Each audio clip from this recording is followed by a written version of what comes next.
Kriteshwar Prasad sir, good morning sir. V.V. Subramaniam sir, good morning Good sir. morning. Good morning. Very good. Sam Saraja sir, good morning sir. Good morning. Good morning, Subramaniam Saab. Good morning, Dr. Rajaji. Thank you. And the Kriteshwar Prasad sir, Honorable PVC, Nalanda Open University. Sir आपका स्वागत है इस webinar में हमारे computer study of India के और सभी वक्ताओं का स्वागत है इसमें बस थोड़ी देर में please unmute. Yeah, Kriteshwar sir, please unmute the mic sir.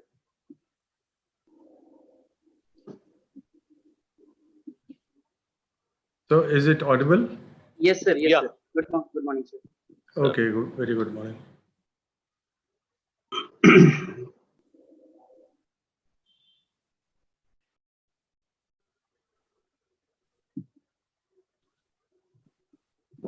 Rohit जी नायक साहब आ गए Yes sir, no अभी नायक सर नहीं ज्वाइन हुए sir. Avilas Nayak sir join हो चुके हैं सर. हाँ उनको विश करेंगे good morning sir Actually yeah. Avilas Nayak sir, good morning sir. Please unmute your mic good morning sir. नमस्कार सर. नमस्कार. Good morning sir Good morning sir. Professor Subramaniam Saab is also joined. Dr. Avilash Naik. I think you might have seen him. Subramaniam sir नमस्कार. BBC sir नमस्कार. Kriteshwar sir नमस्कार. नमस्कार नमस्कार. नमस्कार. नायक साहब अभी नहीं पहुंचे? हाँ नायक सर भी बस ज्वाइन हो रहे हैं सर. Join अच्छा कर रहे हैं. चलिए बढ़िया बढ़िया चलिए बढ़िया. नायक सर नमस्कार. Good morning Nayak sir. Sir please unmute.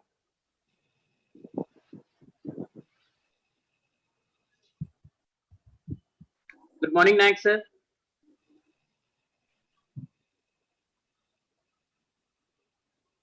Good morning everybody. Good morning sir. Very good morning Nayak साहब. Good morning sir. Most welcome and happy welcome. Wish you all the best for the webinar. Thank you sir. Thank you sir. शाम्स भी join कर लिया है, अभिलाष बाबू भी join कर लिए. हार्दिक साहब thank you. हमारे एसोसिएट डायरेक्टर वीवी सुब्रमण्यम साहब भी ज्वाइन कर लिए. अब बाकी कौन बचा हुआ? बस साइनी साहब वाइस प्रेसिडेंट सीएसआई. हाँ साइनी सर ज्वाइन नहीं किए सर. नीलेश सर ज्वाइन नहीं किया. अरविंद सर. नीलेश जी और साइनी जी ज्वाइन करेंगे और अरविंद सर. अरविंद शर्मा लखनऊ से. नायक सर आप कैमरा ऑन कर लेंगे सर. कैमरा ऑन नहीं किया. जस्ट एक मिनट. That's okay. या nice fine.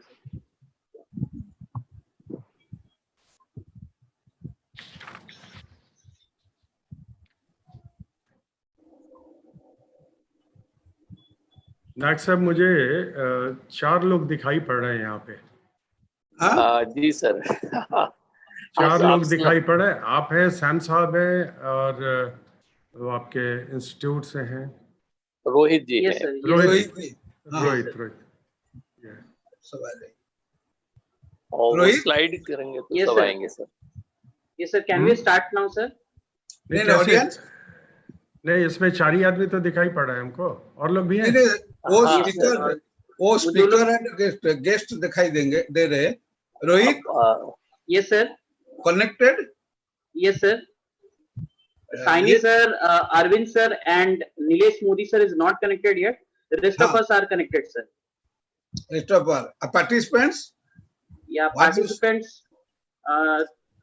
not Connecting, yet sir. connected. They are connecting. They are connecting. And why? Sir, they are connecting sir. How many has been connected till now? I think sir 25 to 26 students and participants joined. And Arvind Sharma is joining sir. And Facebook and Yeah, YouTube are yeah. going on. Yeah, that is going sir. on live. Yes sir. Going on live. So actually, sir, what we do generally we give the connection, direct connectivity to the professionals, like teachers, assistant professors, professors, and research scholars. And to student community, we give their connectivity through the Facebook Live and YouTube Live. Right. And whatever the question they ask through the chat box. Right.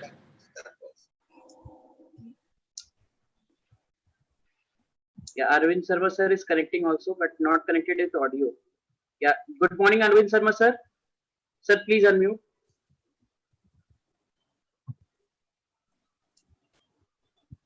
Good Sir, morning. Arvind Sharma ji, our namaskar. Arvind Sharma ji, our Namaskar. Good morning, Arvind ji. Sir नमस्कार सभी को sir प्रणाम of the Northern namaskar. region. Arvind ji, VC साहब sir. है doctor Kiteshwar Prasad ji. I would like to Nalanda rectify. Open University. Our VC साहब नहीं, Pro VC of Nalanda Open University. Yes. Sir, I rectified. and मेरा मुंह से निकल गया, मतलब tomorrow you will be. चलिए आप. आज ना कल तो होंगे आप. So nice to hear it. Correct. So, और मेरे पास जो इन्फॉर्मेशन है सर, आप बीसी का पद संभाल रहे हैं अभी. हाँ. Yes, sir. वैसे आज बीसी छुट्टी पे है, तो आज तो बीसी है ही. अरविंद बाबू, डॉक्टर अभिलाष नायक है, रीजनल डायरेक्टर एट इग्नू. आप भी तो इग्नू में जुड़े हुए आज study centre coordinator at Lucknow. तो नायक साहब से मेरी मुलाकात है पहले. हाँ. And the vice president join किया है, साइनी साहब, CSI. no sir, I mean not joined yet, sir. I think we should start, sir. Yes, sir. Naik sir, I think we should start it. Yeah, we can.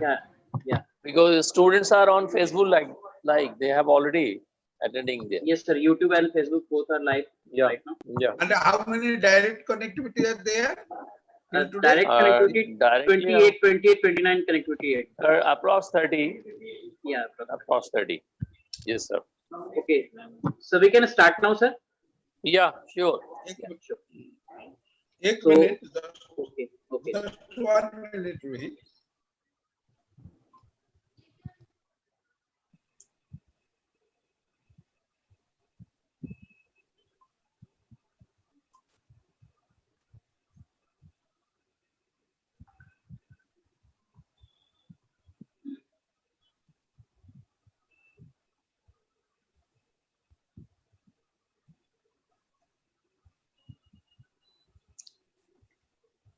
We can start. Yes, sir. Yes, sir. We can. So once again, very good morning to this wonderful one-day national level webinar on information and communication technology in open and distance learning. So we will proceed towards our first session, that is our opening and welcome address. So for that, I like to welcome Professor Dr. A.K. Naik, sir. But before we proceed, let me introduce a brief, because we didn't need Professor Naik's much more introduction, as he's a very renowned personality in the field of IT. Professor Dr. A.K. Naik is the immediate past president and chairman, Academics and Award Committee, Computer Society of India. He is the director of Indian Institute of Business Management, Patna, and he is having more than 35 years of experience in teaching, training, research, and administration in the field of computer science, information technology, and management. So I like to welcome Professor Dr. A.K. Naik, sir, for opening and welcome address. Thank you very much, Rohit. A very good morning to all of you connected with this important webinar. Honorable and respected chief guest of the today's occasion, the national webinar on information and communication technology in open and distance learning, the most vibrant Pro-Vice Chancellor of Nalanda Open University, as well as an academic statured man, not only in the national, in international stature, and a renowned academician, researcher, and a able administrator, Dr. Kriteshwar Prasad ji,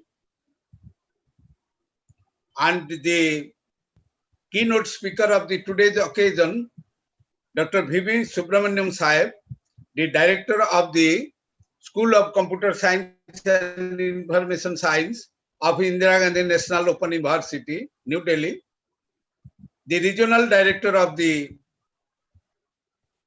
Indira Gandhi National Open University Patna region, Dr. Abhilash Naik ji, the Vice President of the Computer Society of India, Dr. A.K. Saini, the Director of the Industry and Placement Cell of the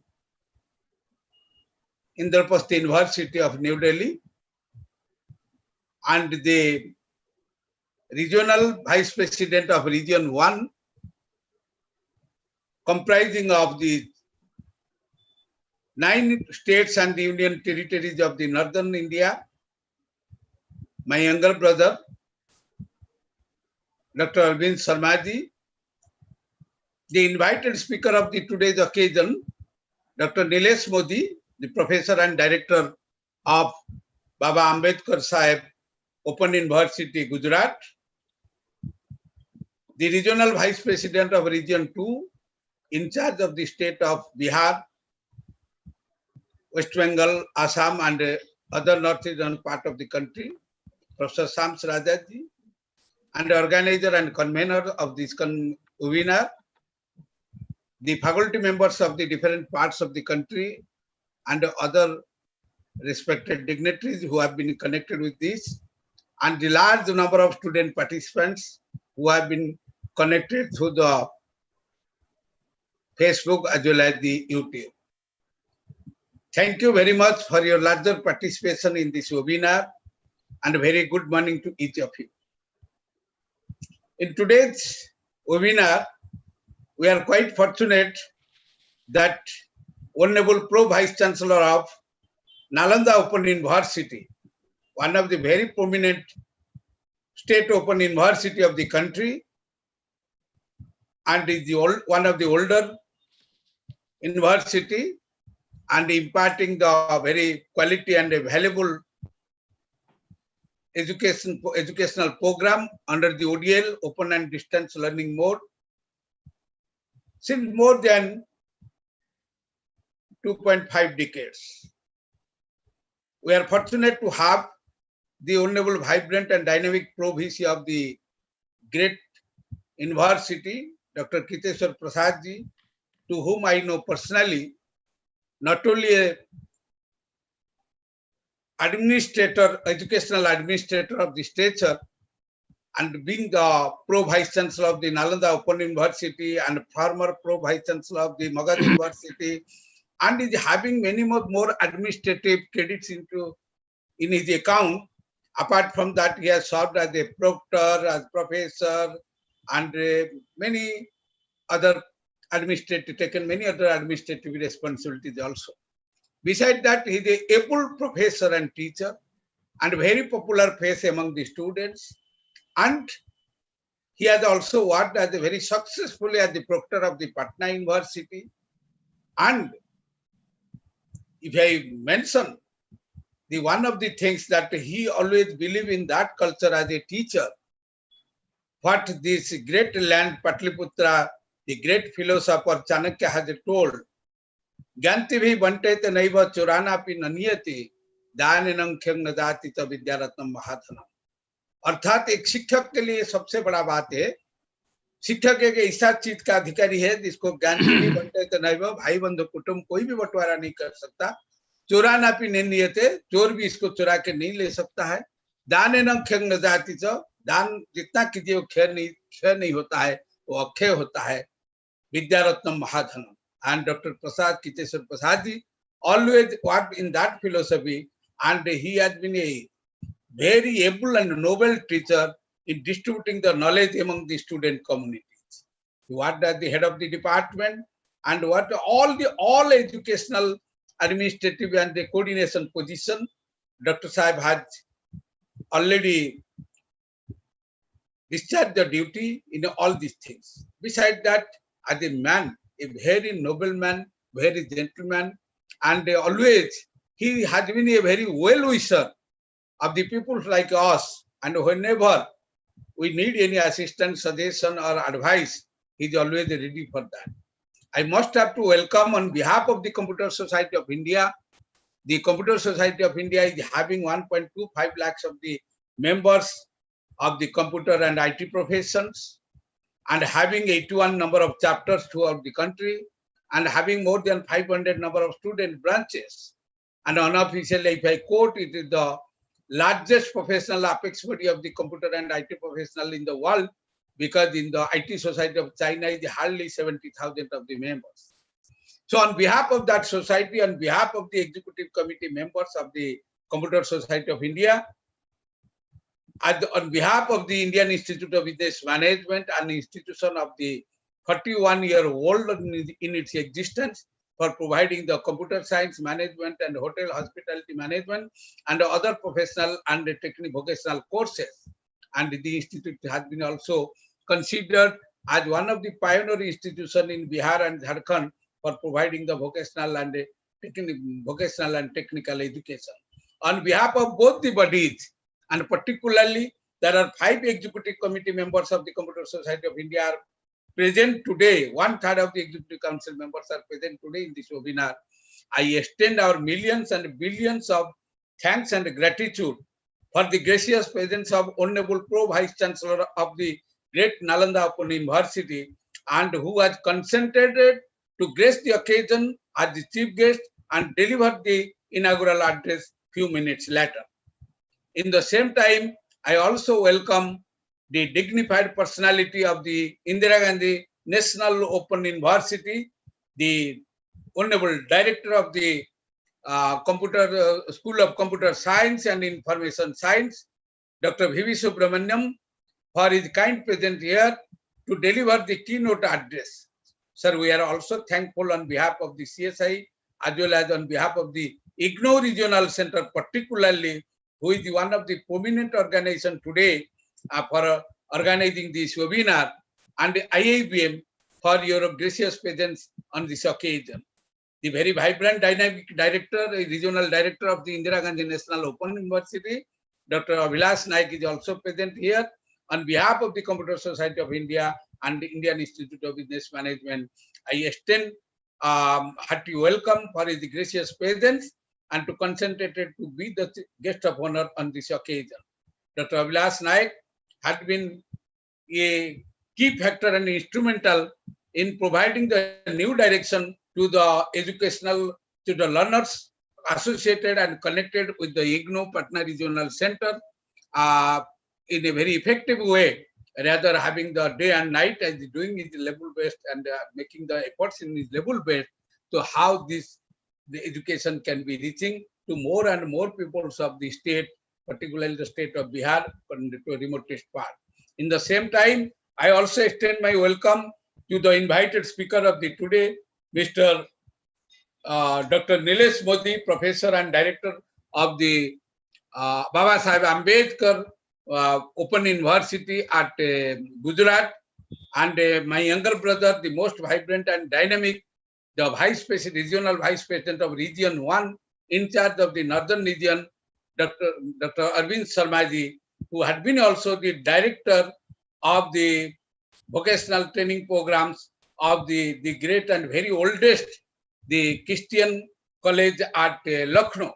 In the same time, I extend my hearty welcome to the Regional Vice President of Region 1, Dr. Shams Raja, and all the organizers, conveners, the professors of the IIBM Indian Institute of Business Management, as well as the participants, the learned teachers who have been joined from different parts of the country, along with the student participants in at large who have joined. I welcome each of you. And so far as the today theme is concerned, I must have to tell very proudly, Computer Society of India is very much known for spreading the culture of computer science and information technologies, and particularly to making the awareness of the latest technologies and the latest developments and researches what are happening in this concerned field. In the line of that, the CSI has conducted more than 450 number of national, international webinars, workshops, training programs, faculty development programs, short-term programs, and all, etc. during this pandemic period at different part of the country, at the north, whether it is north or south or east or west. And alone Patna chapter, Computer Society of India Patna chapter, in collaboration with IGNOU, in collaboration with IIBM, in collaboration with Netaji Subhash Institute of Engineering, and in collaboration with other several academic members and institutional member of the CSI. And today is having its 30th webinar within this pandemic period of 5 months.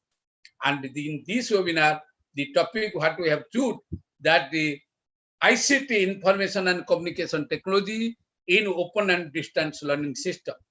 My dear friends, let me tell you, the ODL is gaining the prominence from day to day, and particularly under the circumstances and under the situation. This is being a center point for providing the massive education to the peoples of the, not only the peoples of the country, rather the peoples at a large in general to the world. Let me tell you one thing. Today we are talking of the education 4.0 along with the industry 4.0.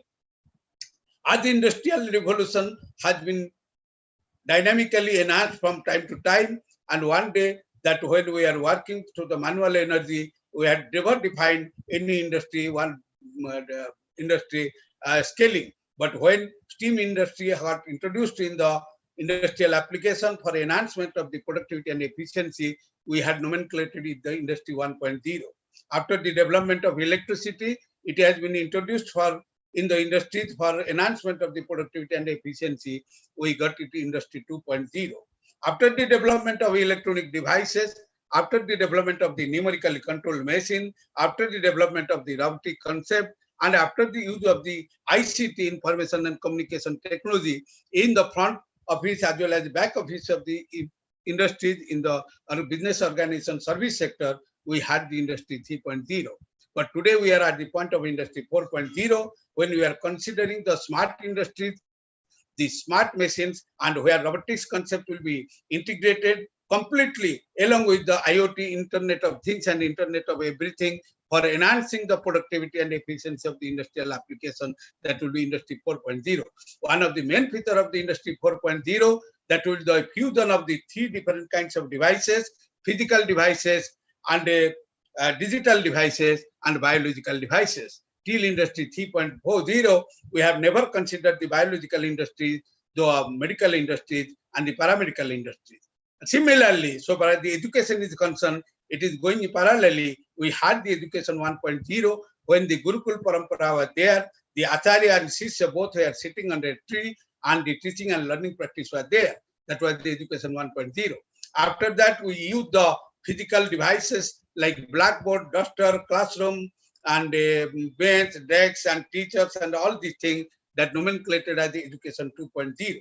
After the development of the electronic commodities, and whether it is analog or digital form, whether it is computer, telephone, television, we have introduced these devices for imparting the education in a better and effective way, and that has been, and near about 20% of the educational practices has been done through this, and we have just having the education 3.0 where ODL, open and distance learning, became the center point. But today, after this pandemic, the pandemic has compelled us to go for a complete automation system in the learning and teaching process, on which we are talking that providing the education, basic education to all the learners and trainers, learners and practitioners through the complete online education, and all the tools and techniques of the online education will be utilized for that purposes, and we are demonstrating the education 4.0. This pandemic situation has compelled us to evolve the education 4.0. As Swami Vivekananda has told, if necessity is the mother of invention, and every cover is uncovered when it is discovered. When there is the requirement, because the pandemic has made such a situation to impart this learning and teaching process, we did not have other alternative, and we have utilized the maximum benefit of the ICT. I can tell you one thing, if ICT could not be there, perhaps we could not be able to do like this, because the world is having 4.5 billion of the people who are the learners and the students in different things. They are the college and school going students, they are the employers, learners also, they are the practicing professional also, who are also going through the learning process for upgradation of their skill and enhancement of their ability. And you imagine 70% of the students, including 170 countries of the world in this pandemic period, have got the education through the online mode. But though there are a lot of challenges we are facing in the complete online mode, because the broadband connectivity, one of the challenge. Another challenge is that the providing the education at the doorsteps of the every person at their home, that which is a very boring environment, and where the students are not feeling very comfortability, because at the Harvard Business Harvard research tells that 70% students have got the online education during the pandemic period, out of which 85% of the students expressed their dissatisfaction because the mode was not, the environment was not quite conducive for providing the education. These are the great challenges. What are the challenges before us? And within these seminars and webinars and conferences, we'll have to discuss upon those the issues which we are going to face to implement the Education 4.0, and particularly how Education 4.0 will be very instrumental for carrying and driving to the new education policy which will be implemented in next year to come. That is the main focus of these kinds of webinars and the thing, because that which has been told, education is for all. But we cannot have not be able, even if after the 74 years of the independence, to provide the education to each and every peoples of the country. In India case, I am particularly telling, in the 2011 census, we are having the 74.4 of the percentage of the literacy. And in India, we tell literacy matlab simply knowing the signature. And there we are talking of the digital literacy. There is a great digital divide, and the people, 79% of the people are living in the remotest part, whereas 31% of the people are staying in the urban area. So there is a India as well as Bharat, there is a great divide, and how this digital divide can be bridged up, and how the connectivity can be provided to all the places. And I know, and if it will happen, so definitely we can provide the basic education for each and everybody. What the traditional educational method could not complete and could not satisfy, I do think this online education method, this online education core, can take the education to the remotest part of the country, and which can satisfy the great philosophy of Bhagavad Gita, Aham nijo paraveti swabhavalokte tasang udarate tasang vasudhaiva kutumbakam. That means education will be available for each and everybody. Computer doesn't understand. Computer technology, ICT technology is so udar, it is so liberated, so that it can provide the education for all, that you know. And our educational, so far as you tell, our even higher education, the gross enrollment ratio till today is 26 point something. We'll have to go long, and we'll have to go ahead and ahead, how we can able to do that thing. I would know that India is having many of the barriers. Literacy, illiteracy is one of the barriers before us, one of the problem, one of the issue. Our socio-economic condition is also another issue. And the thing is that major issue that our languages, because the country is being spoken by 882 languages, out of which 30 languages are being spoken by more than 1 million persons, 122 languages are being spoken by more than 10,000 persons, and the rest of the languages have been spoken by less than 10,000 persons, like some tribal languages are there, Santali languages are there, though we are having the 21 languages scheduled in the constitution. This language barrier, we need the language translation if we want to fulfill the vision of the Honorable Prime Minister to make the Digital India complete successful, and to empowering the citizens to the digital citizens, and empowerment of the citizens to the digital mode. That means that a great way we will have to go. And this language barrier, which is a great issue before we come to get issue today, that will get converted into the great opportunity to the future generation, and we will be working in the language translation field. So then the actual dream of the ODL, actual dream of the online education for can be fulfilled, and every citizen of India can get the education at the remotest part. One of the very interesting thing that India is having 250,000 of the Gram Panchayat, and each and every Gram Panchayat have been connected by the broadband communication, and our IT minister has kept a target that 1 lakh villages will be also connected with the broadband communication by the end of this year. And India is having 660,000 plus villages. And once this team will be fulfilled, we can take the online education and this education 4.0 to the remotest part of the country. Keeping all these things in the mind, this organization of this webinar is very important, and it can consider these kinds of webinars at the center point of discussing and thinking the complete imparting of the online education and ODL system in the future day to come. And I once again welcome all the dignitaries who are associated. They are the authorities in this field, and definitely this deliberation what will make will be much beneficial to the audiences and participants who are there, and they will be definitely carrying some of the valuable things in their mind after the completion of this webinar. With these few words, once again, welcoming each of you and expressing my hearty gratitude and millions of the thanks, and to all our wonderful chief guests, as well as all the speakers, keynote speakers, invited speakers, and other guests. And I just want to conclude my speech, always reminding one thing at the last: let us come forward and make this the application of ICT in such a way, and how this concept will be available and will be very much beneficial for each and every person of the society, to satisfy the great stanza of Bhagavad Gita. Sarve bhavantu sukhina, sarve santu niramaya, sarve bhadrani pasyantu ma kaschit. Thank you very much. Namaskar and good morning to all of you. Thank you so much, Nayak sir. So now we will move towards our next round, that is our inaugural address. So for that, I like to call our today's chief guest, Honorable Professor Dr. Kriteshwar Prasad sir. But before we proceed, let me introduce Dr. Kriteshwar Prasad sir. Professor Dr. Kriteshwar Prasad is a Pro-Vice Chancellor of Nalanda Open University, Patna, Bihar. He is having more than 24 years of experience in teaching, research, and administration. He had also held several positions as Head of the Department, Chairman, Board of Studies, Member, Board of Studies, Member of Executive Committee, Proctor, and many more in the Patna University as well as Nalanda Open University. He has authored many books and published many national and international level journals and articles. He is also the former Pro-Vice Chancellor of Magadha University.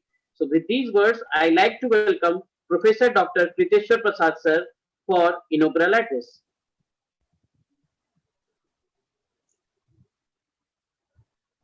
Kriteshwar sir, please unmute.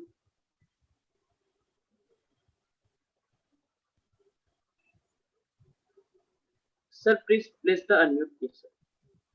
Yes, sir. Yeah, now I am audible. Yes, sir. Thank you, sir. Welcome once again. Oh, thank you very much, Nayak sir, and thank you, Rohit, for putting me on the web. Friends, nothing more has to be explained now after the illustrious speech of Professor Nayak. Nayak Sahab has dealt the matter, topic of the webinar in a great detail. And I think he is a wizard in the field of ICT, which I am not. Thank you, sir. Thank you. Which I am not. I see IGNOU RD here, Abhishek Nayak Sahab. I met him earlier also. In my opinion, IGNOU is the mother of ODL system. It is the mother of the ODL system. Means open distance learning has come through the IGNOU concept only. Our university is just 33 years old, not much older, because I have come from Patna University and it is more than 100 years old. So in that case, it is, I say, it is very new university. Now, as far as the webinar is concerned, I thank Professor Nayak for inviting me as the chief guest. Although I am not more well-versed as he is as far as ICT is concerned, neither more well-versed in the field of ODL as Professor Abhishek Nayak is there, although he's already here. I welcome all the participants of the one-day national seminar on information and communication technology in open and distance learning system. Friends, as you know, ODL system, open distance learning system, is practically provided to students who come from the remotest area of the state or the country. Means they do not have the access to the formal education system due to their financial and other constraints. So our motto, the motto of the ODL system is to reach the unreachable. Means we have to reach the people who cannot be reached by any other means.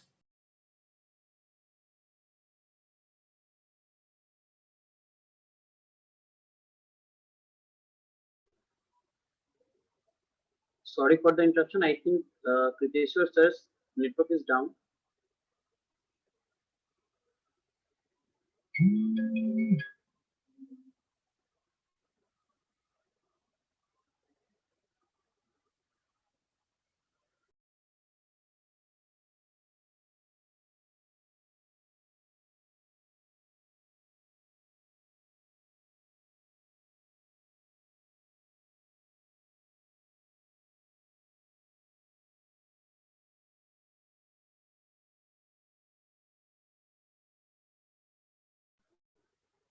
Kriteshwar sir, please unmute the mic, sir.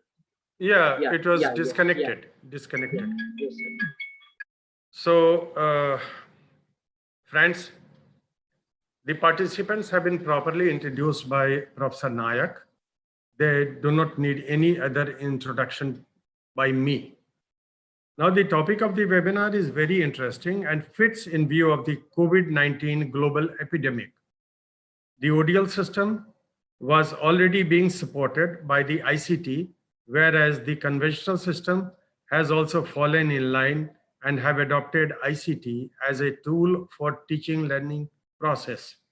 The students of conventional system are also studying with the help of mobiles, computers, and tabs from their homes.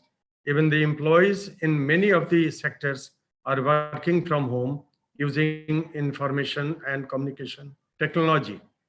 As the government target to increase the GER from the present 26% to 50% by 2035, only the open and distance learning system can help the government in increasing the GER of students from present 26% to 50% target by 2035, as ODL system has no seat limitation.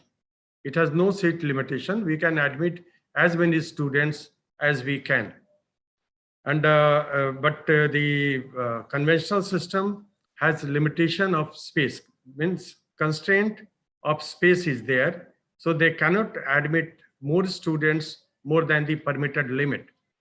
ODL system requires information and communication technology infrastructure to provide various services effectively at present phases of student cycle. It requires a structural network at all its operational nodes, that is headquarters and study centers. We have many study centers which facilitate the students in ODL system.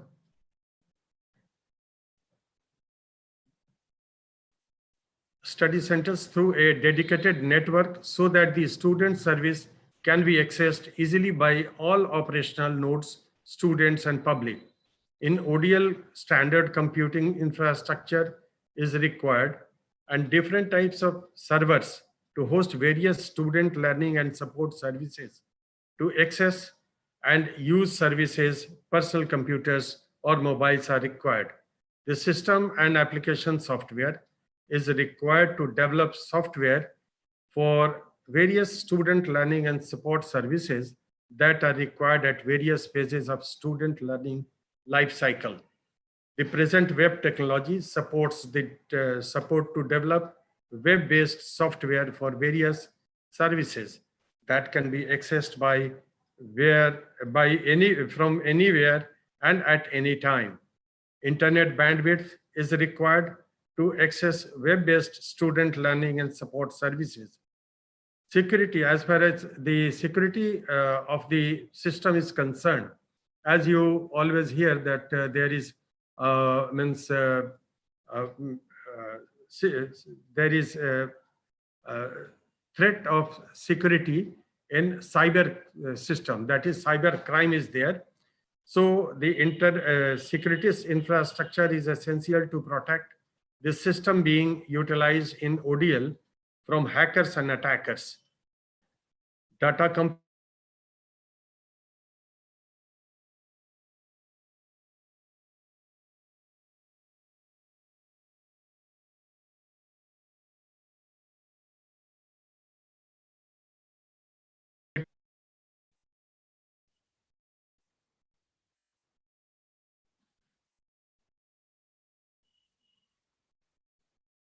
Hello? Yes, sir, you are audible, sir. Yeah. Yeah. Audible. Now I Yes, sir. declare the seminar, means webinar open. Move to the next item, I suppose. Okay, so thank you so much, sir. So now we will move towards our first keynote address, and for that, I like to welcome Professor V.V. Subramaniam. Professor V.V. Subramaniam is the Director, School of Computer and Information Science, IGNOU, New Delhi, and member, Board of Management, IGNOU, New Delhi. Professor Subramaniam, just 1 minute. Professor Subramaniam is presently Director, School of Computer and Information Science, IGNOU, New Delhi. He is member, Board of Management, IGNOU, from this May 2020. He is also member Research Council, Standing Committee, Establishment Committee, and Examination Committee of IGNOU. He has published a patent in Patent Office on date 29 May 2020. He has conferred with the prestigious IRDP Award 2018 for Teaching and Research Excellence for the outstanding excellence and remarkable achievement in the field of teaching, research, publication in 2018. With these words, I like to welcome Professor V.V. Subramaniam sir for keynote address.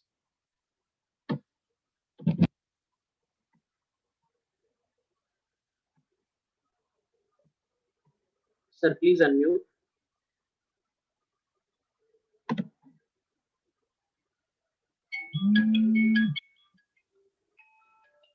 Thank you very much for the wonderful introduction. Respected Professor A.K. Naik ji, Chairman CSI, Honorable PVC, Dr. Kriteshwar Prasad ji of Nalanda Open University, Professor A.K. Soni, Dr. Abhilash Naik, my colleague at RC Patna, Professor Modi, Babasaheb Ambedkar Open University, Ahmednagar, Gujarat, Professor Arvind Sharma ji, and Professor Shams Raja. It's a wonderful panel over here on the virtual dais.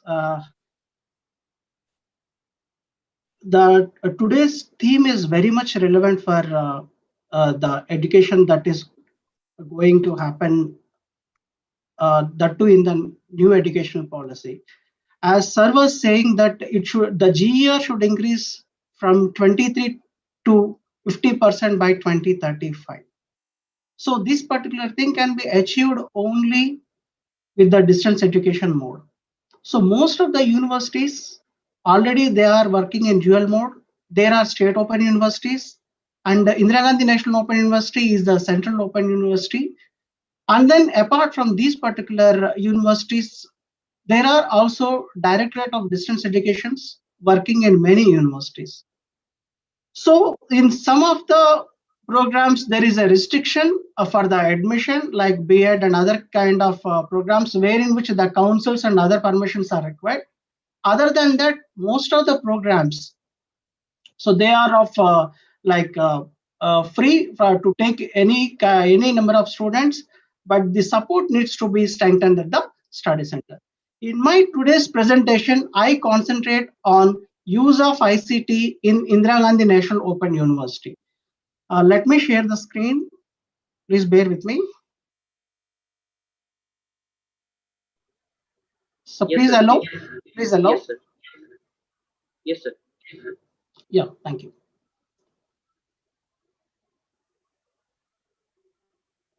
So has it appeared? Has it appeared? Yes, sir. It is appearing now.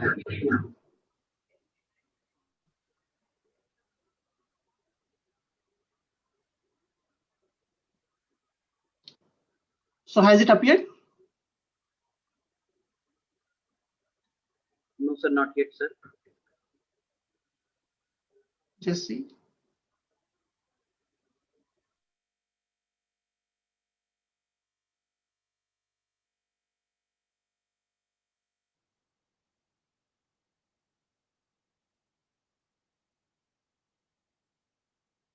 Has it?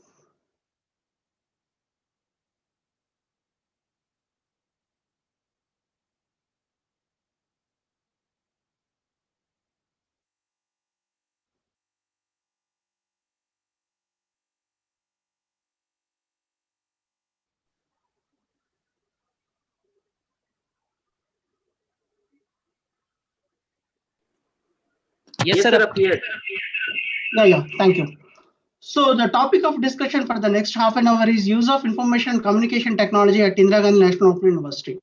So before pre-COVID also, we were using many of the technologies in Indira Gandhi National Open University in order to provide the student support, in order to provide the webcasting, web radios, other kinds of things. But during this particular COVID time, we had utilized to the maximum extent.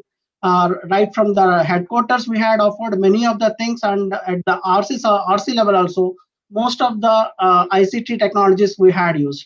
In this particular discussion, as a whole, what are the things that we have that I will be going to present, so that everybody will get the clear picture about the ICT usage in Indira Gandhi National Open University. So IGNOU was established by an Act of Parliament in 1985 and has continuously striven to build an inclusive knowledge society through inclusive education. So it has tried to increase the gross enrollment ratio by offering high quality teaching through ODL mode. So we don't have any conventional board. We are the central university, and it is purely an open university, as everybody are aware of. And this university began offering its academic programs in 1987. So that time we offered two programs. One is in diploma in management, and other program is diploma in distance education with a student strength of 4,528. So today, the student strength has been increased to 3 million students, that is 30 lakh students. So we have 21 schools working with a network of 67 regional centers and 2,667 learner support centers. So ours is completely a three-tier architecture.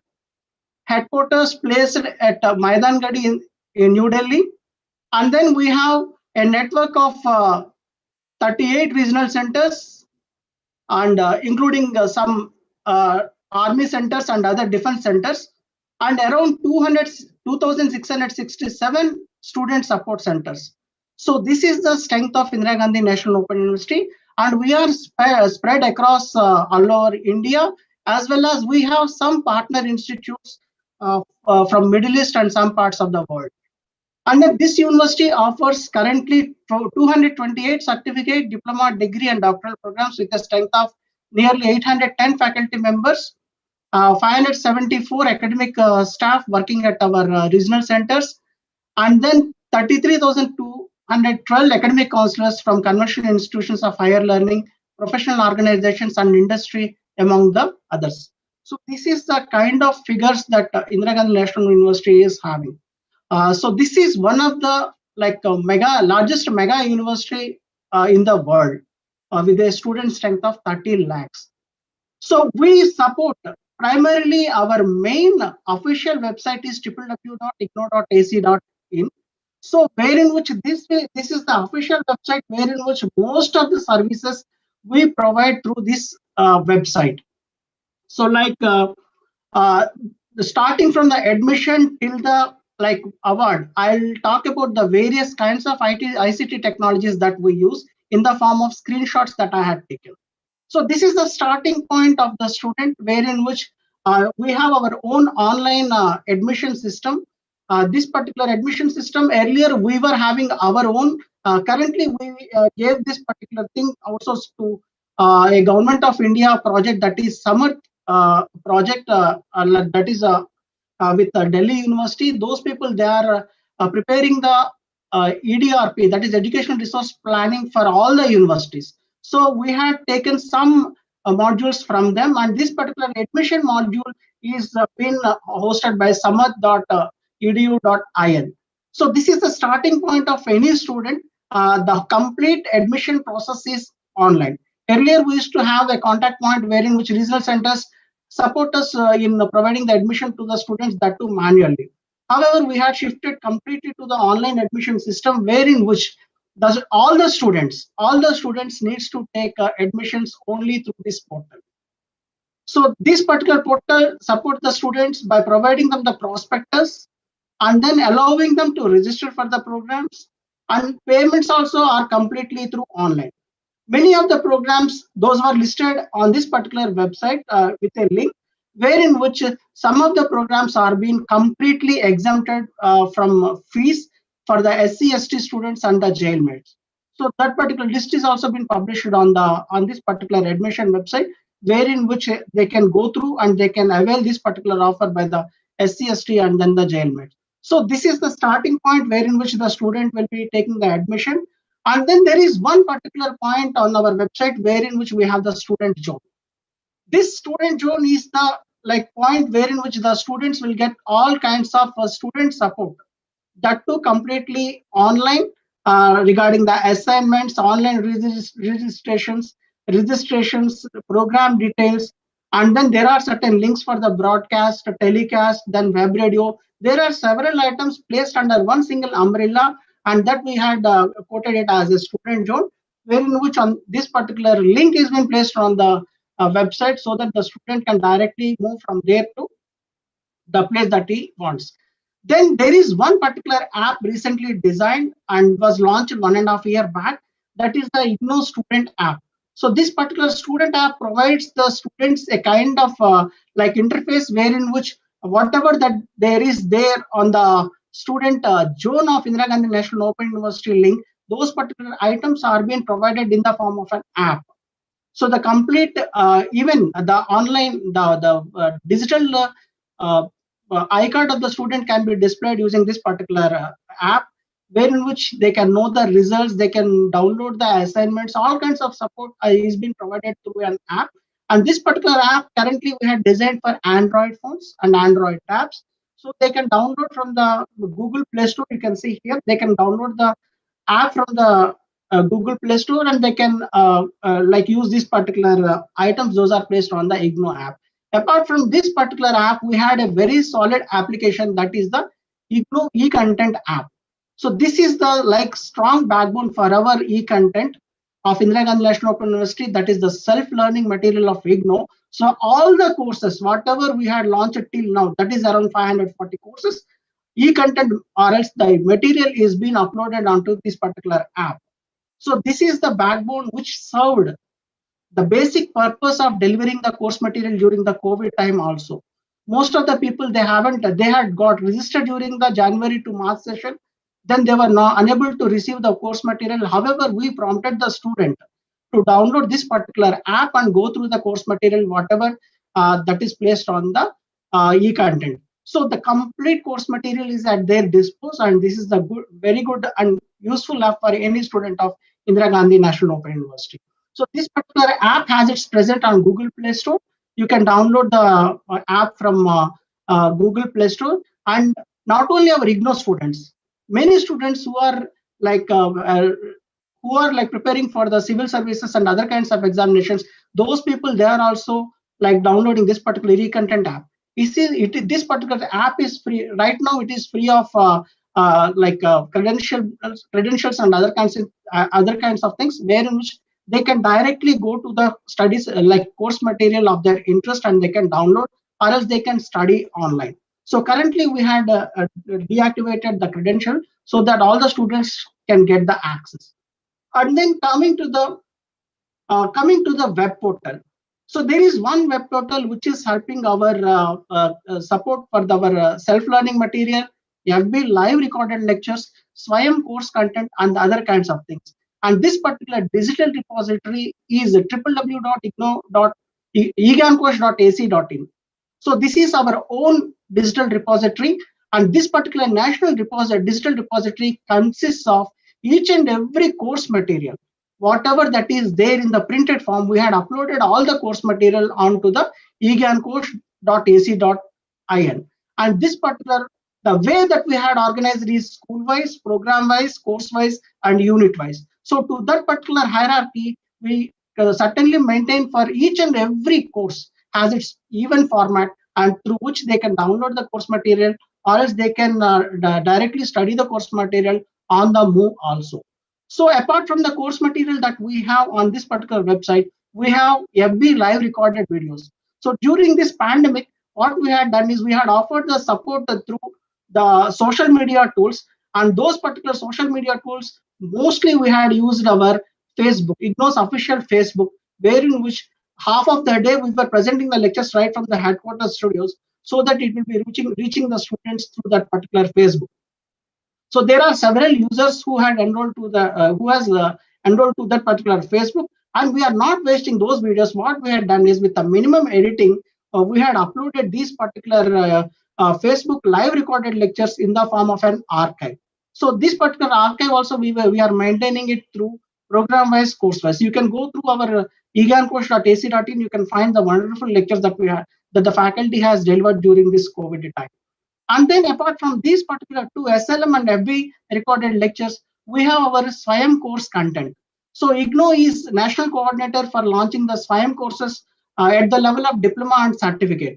So we have altogether 60 courses, 60 plus courses offering through the SWAYAM portal. So all those content. So as you are aware that SWAYAM, it is a Government of India initiative. So it is the whole content will be delivered in 4-quadrant form. So all the 4 quadrants, like suppose if a 4 credit course is to be offered, you must have 40 half-an-hour videos. That is 20 hours video, high quality video content is being delivered along with the e-content part. That is the text part. So all those text along with the videos, those are all been archived at IGNOU SWAYAM course content.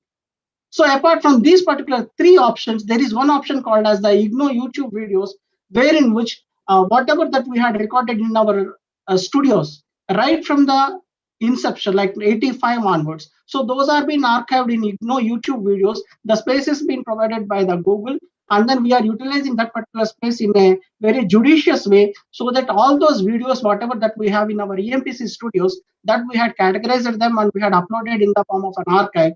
That is the YouTube videos. And then this is the one of the screenshot that I wish to show. This is the self-learning material that is being organized in the form of school, then program, then course, then the units and other kinds of things. And then coming to the FB recorded videos, whatever we had done during the COVID period, that particular recorded videos are being uploaded in the form of like course programs, and then under that particular programs, subject-wise, we had published these particular videos for the support of the students. Then we have the SWAYAM course content. As I told you, this is the screenshot for the SWAYAM course content. And then we have our IGNOU archive videos done from our main studios, that is the EMPC studios. Those are being archived school-wise, so those can be referred by the student.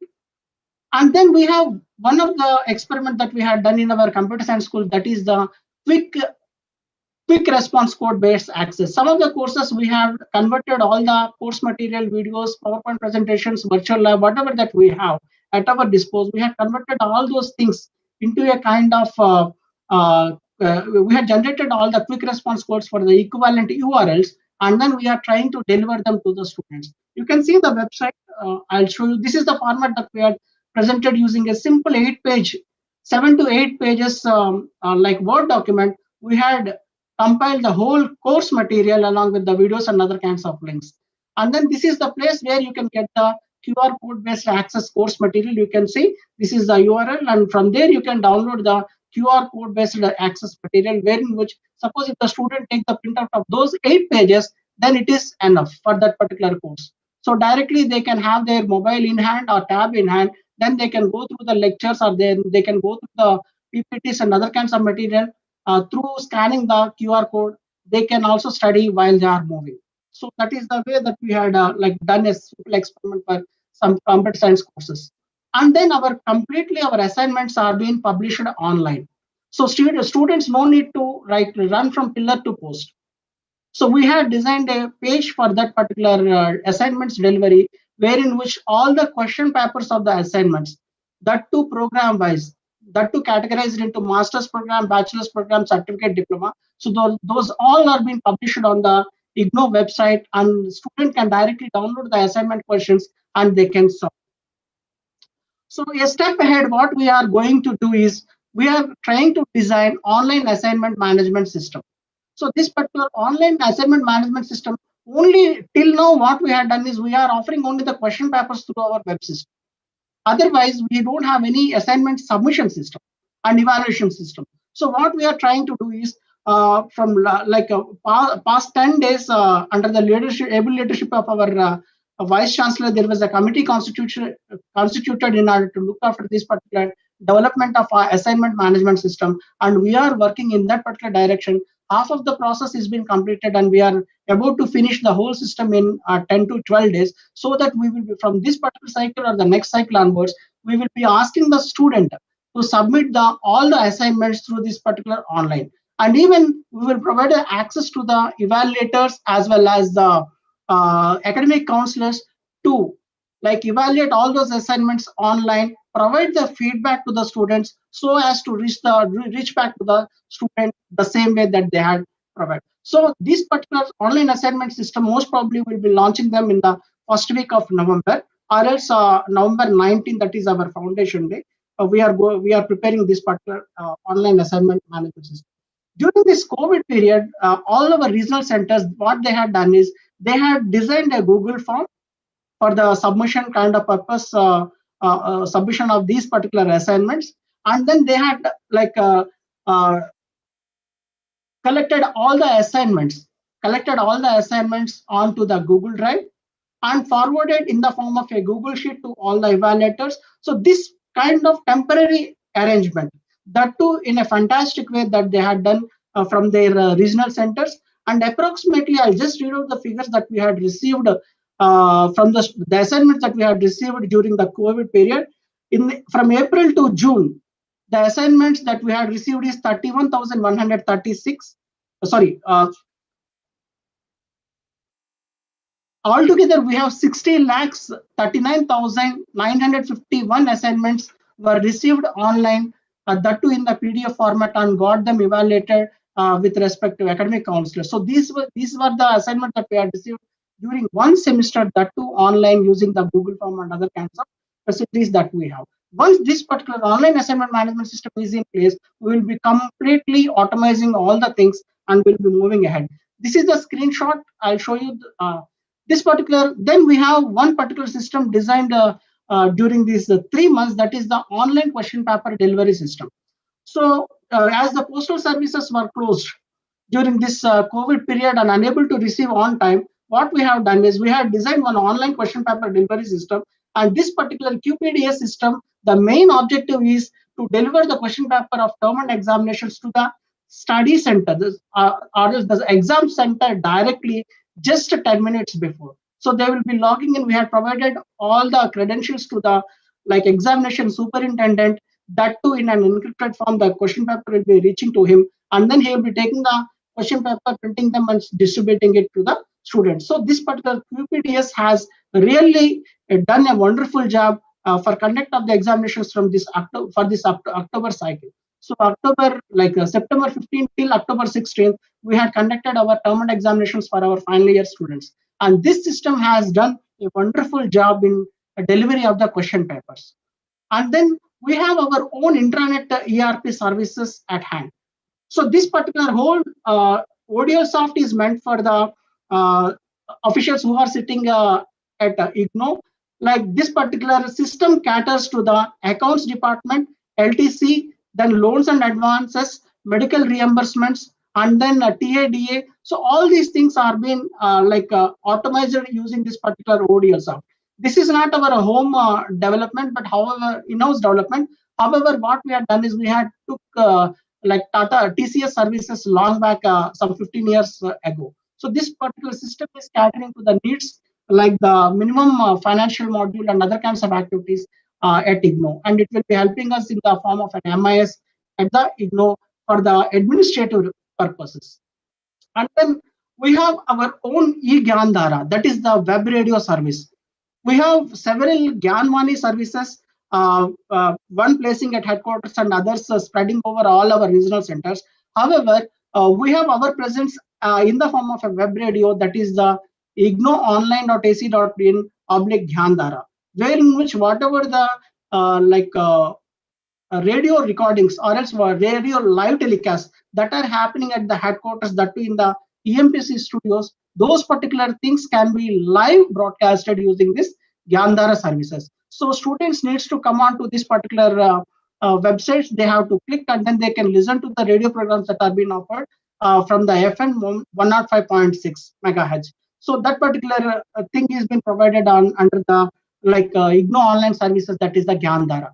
Apart from this, we have our own channel called as the Gyan Darshan channel, which is working 24/7.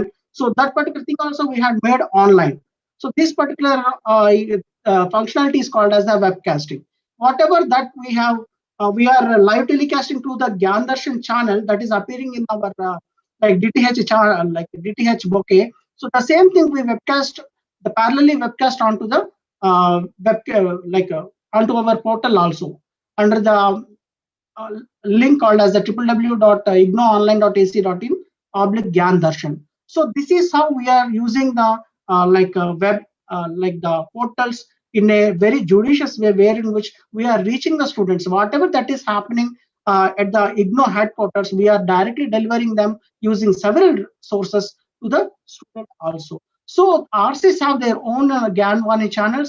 They are also doing their best job from their Gyanvani channels to deliver the local programs to the local and need-based programs to the students through radio. And then we have recently Government of India had given us 4 different channels under the Swayam Prabha initiative. So this particular Swayam Prabha initiative, government has activated 34 DTH channels, wherein which exclusively 4 channels are being given to Indira Gandhi National Open University.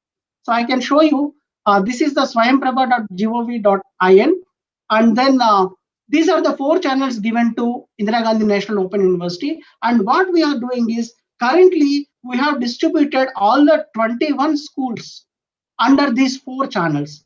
So School of Sciences and Humanities, under that there are certain like schools, so those particular programs are being offered through that channel. And then likewise, the channel number 17, 18, 19 and 20 are being clearly and exclusively given to Indira Gandhi National Open University, wherein which we are directly giving the DTH services from the headquarters itself. So currently I am like the channel coordinator for the professional and vocational education, wherein which I am looking after 10 schools, right from School of Computer Information Sciences, Health Sciences, vocational and other kinds of whichever are related to the professional and vocation. I am looking after as a channel coordinator, and we are telecasting all the programs pertaining to those particular schools. The main benefit for this particular Swayam Prabha channel is that we can utilize these particular services in the form of academic counseling also. So we are about to start the live teleconferencing for 2 hours, wherein which the student can directly come to this particular Swayam Prabha channel website response करने पर दिक्कत हो जाएगा. DTH, and then we are offering this particular services to the DTH channels. So there is one system developed for the low enrollment programs, that is web-enabled academic support by NCIDE of Indira Gandhi National Open University. So what they are doing is, they are bringing in whatever the services that are discussed till now.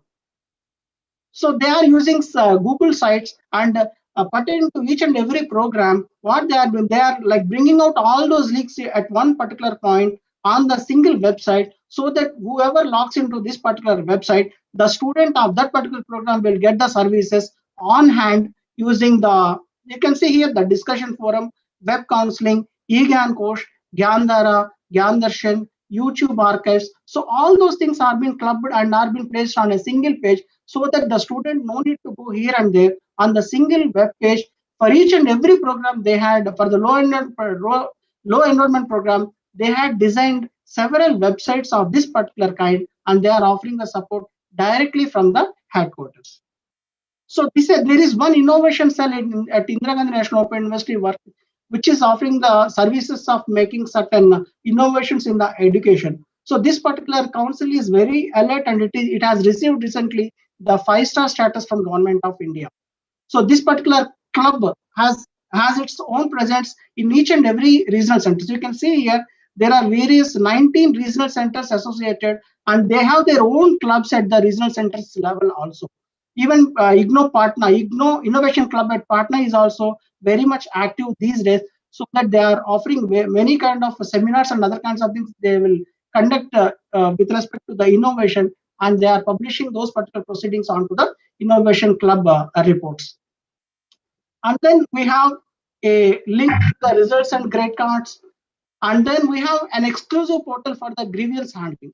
So you can see here, this is a exclusive portal wherein which we handle all the grievances. So suppose student has been, whoever is registers with this particular iGram directly they can address their grievance directly to the program coordinator or SED, whatever the concerned department is there, that they can select that particular concerned department or CC to those particular departments, and directly the igram can be shoot to the particular department. So here, what is the additional advantage that we are, apart from the mail addresses that we had given to the student, this igram portal is being clearly and closely monitored by the Honorable Vice Chancellor and Pro Vice Chancellors. So their dashboard contains the grievances handling system also. So they will continuously watch and then they will be like prompting us to like immediately like look into these particular matters and immediately resolve the issues. So this is an exclusive portal because we have to deal with many number of lakhs of students. So we have one particular portal wherein which we are trying to redress the grievances. And then we have an academic counselor support. I have already discussed that 2,866 academic counselors are the part of our Indira Gandhi National Open University delivery system, wherein which they are doing the counseling part. So all those counselors, earlier we used to have a decentralized system wherein which the biodata of the academic counselors have been collected by the regional centers and then promptly sent to the various schools for approvals. Right now, a system has been developed by RSD. So they had put everything online. So any employee or else any academic counselor or else any teacher can directly log on to this particular website, register, and then they can put their biodata. And whenever we are in need of the biodata, we are approving them and we are like empaneling them with the certain study center or else with the regional centers so that their services can be used by the regional center. So this particular empanelment is also being online. So apart from these particular programs that we are offering at IGNOU, we had recently started 73 programs we are offering through SWAYAM platform. So these particular 73 platforms, 44 of them are being activated from July 2020 onwards. Otherwise, earlier we were only having 18 programs on SWAYAM. So we have our strong presence on SWAYAM platform also. You can see for this particular session, we have 1,50,000 around student enrollment for these particular 73 programs. This is only for July. Likewise, we have offered these particular services earlier also for the rest of the 14 programs, and every time they will display the student enrollment on the website of SWAYAM. So this is the I was also offering one of the programs called Database and Content Management Organization. So this particular program is also offered from 2017 onwards. And then there are online programs offered from Indira Gandhi National Open University. Recently, we had started 15 online programs in many of the schools, depending upon the enrollments and other kinds of things. The popularity of the program, we are offering some of the programs online also. So altogether, till now, we have 15 online programs as per the guidelines published by UGC, and we have a portal for this exclusively, iop.ignoonline.ac.in, wherein which it caters to the online programs of Indira Gandhi National Open University. You can see the slide. There are a variety of certificates. Altogether, we are offering 15 programs right now in this particular July batch. However, it will be increased in approved for the another slot from this January 2020 onwards, which will be taking their appearance in this particular website. And then we have our presence on social media also. This particular social media really it helped us to a greater extent during this particular COVID period. We have our presence on the Facebook. As you can see, this is the official web page of our Indira Gandhi National Open University, where in which Facebook live lectures and other kinds of things regularly happen, and we publish those particular schedules, forward them onto the RC websites and other kinds of things, wherein which the students will go through those particular schedules and appear to see the Facebook lectures. Apart from that, we have our we were using the NPTEL also. So most of the programs that whatever are matching. So during this COVID, Government of India has announced several help material, NPTEL, and then spoken tutorials and other kinds of things, wherein which these particular links we share with the students, apart from our course material, whichever makes helps to the students that they are going through. NPTEL, the Government of India initiative, that was also we had forwarded to the students, like the EPG Pathshala, and then virtual labs. really this particular virtual labs are given a very good help to the students whoever are pursuing the computer science courses. So we had identified several several virtual labs pertaining to our courses, mapped them, and we had sent the mapping schedule to the students so as to compensate the practicals and other kinds of help to the students. So coming to our department, School of Computer and Information Sciences, very much I'm the looking after the department. We have altogether 2 certificate programs, 1 UG program, 1 PG program, 1 postgraduate diploma program, and we have our PhD program. So these particular programs are being on offer, and from July 2020 onwards, we are offering the certificate in mobile application development, and there is a huge response from all the students, wherein which we have enough number of enrollments came during this COVID period, and this particular program has become very much popular. And coming to the revision of our syllabus, so quite often we revise our programs. However, we are coming with a revised PGDCA from 2021 onwards, wherein which you can see the list of the courses that we are coming up. So from January 2021 onwards, this particular list of courses we offer under the PGDCA. And then for the MCA, AICTE recently has passed on a decision that from now onwards, MCA will be only offered 2 years. So we had tuned up to that particular thing, and we are completely revised. We had completely revised the MCA program, and from January 2021 onwards, we will be coming up with a fresh content, that too on the latest techniques. Like you can see here, artificial intelligence, machine learning, data science, big data, cloud computing, IoT, AI. So all this digital image processing, all these courses are finding their place. Earlier, Naik sir was talking about all these advancements in the computer science field. So with all these particular courses, we are coming up with a brand new MCA revised programs from January 2021 onwards. So these are the list of the courses that we are trying to offer them during the 2 years period. So with this, I hope I had covered all the ICT initiatives of Indira Gandhi National Open University in brief. Thanks for your patient listening. If at all there are any queries that I can answer, I will take up. Thanks a lot. Thanks for giving me a wonderful opportunity with the able leadership of our Honorable Vice Chancellor, Professor Nageshwaraji and Mrs. Abhigno. We are progressing towards the success of ODL and online programs. Thank you very much. Thank you very much, Subramanian Sahib. Thank you for your excellent deliberation and very nice deliberation. So actually, we are very lucky for today's webinar. The Honorable Pro Vice Chancellor has inaugurated this occasion and delivered very short and very valuable speech. That is the small and beautiful, and which has initiated all these things, followed by your presentation. And we are really thankful on behalf of IIBM as well as the CSI.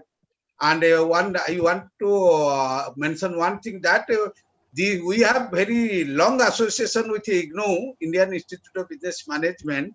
Particularly myself, you should be happy to note that once upon a time I was regularly visiting IGNOU, because we had been the partner institute of Indira Gandhi National Open University from 1999 to 2002, Indian Institute of Business Management. After that, we had been a convergence institution also, this Convergence Learning Center, and we had been the partner of the hotel management program also, which is Indira Gandhi National Open University. Once it has been launched with the Hotel and Motel Association of India, USA. And besides that, in the recent past, in the community college program, we had 10 community colleges under the banner of Indira Gandhi National Open University. In that way, we are having very long association and close association with this esteemed university. And I can just compliment you, as told, it is the people's university, and having 30 lakhs of the students enrolled. So I can just tell, and I just remembered one stanza of Bhagavad Gita, Jat jada charati seshta tattada itare jana sahajat praman kurute jana tadanvartate. अर्थात महत जन जो बोलते हैं, जो आचरण करते हैं, साधारण लोग वही आचरण करते हैं. वो जो रास्ता दिखाते हैं, उस रास्ता पर, वही मार्ग पर लोग चलते हैं. In that respect, I can tell IGNOU may be considered as the mother of the distance education, as the Honorable Pro Vice Chancellor has told, and other universities imparting the open and distance learning, definitely following the path what IGNOU is setting.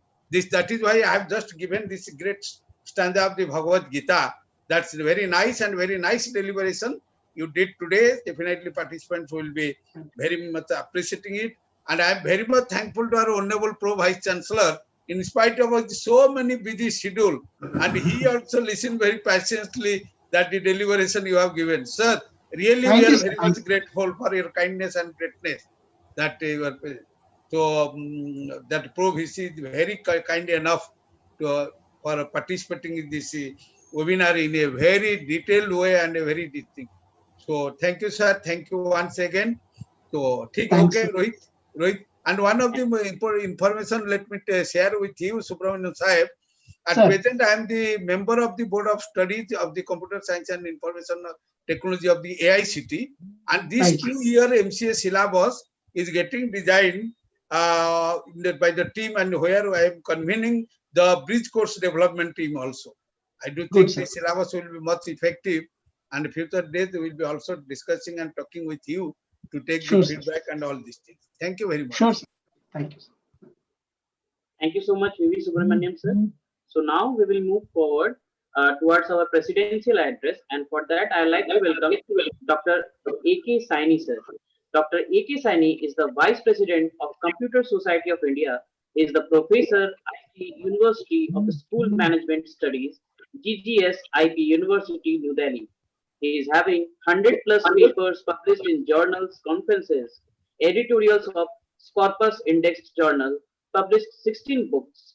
He is having more than 29 years of teaching experience and 6 years of industry experience.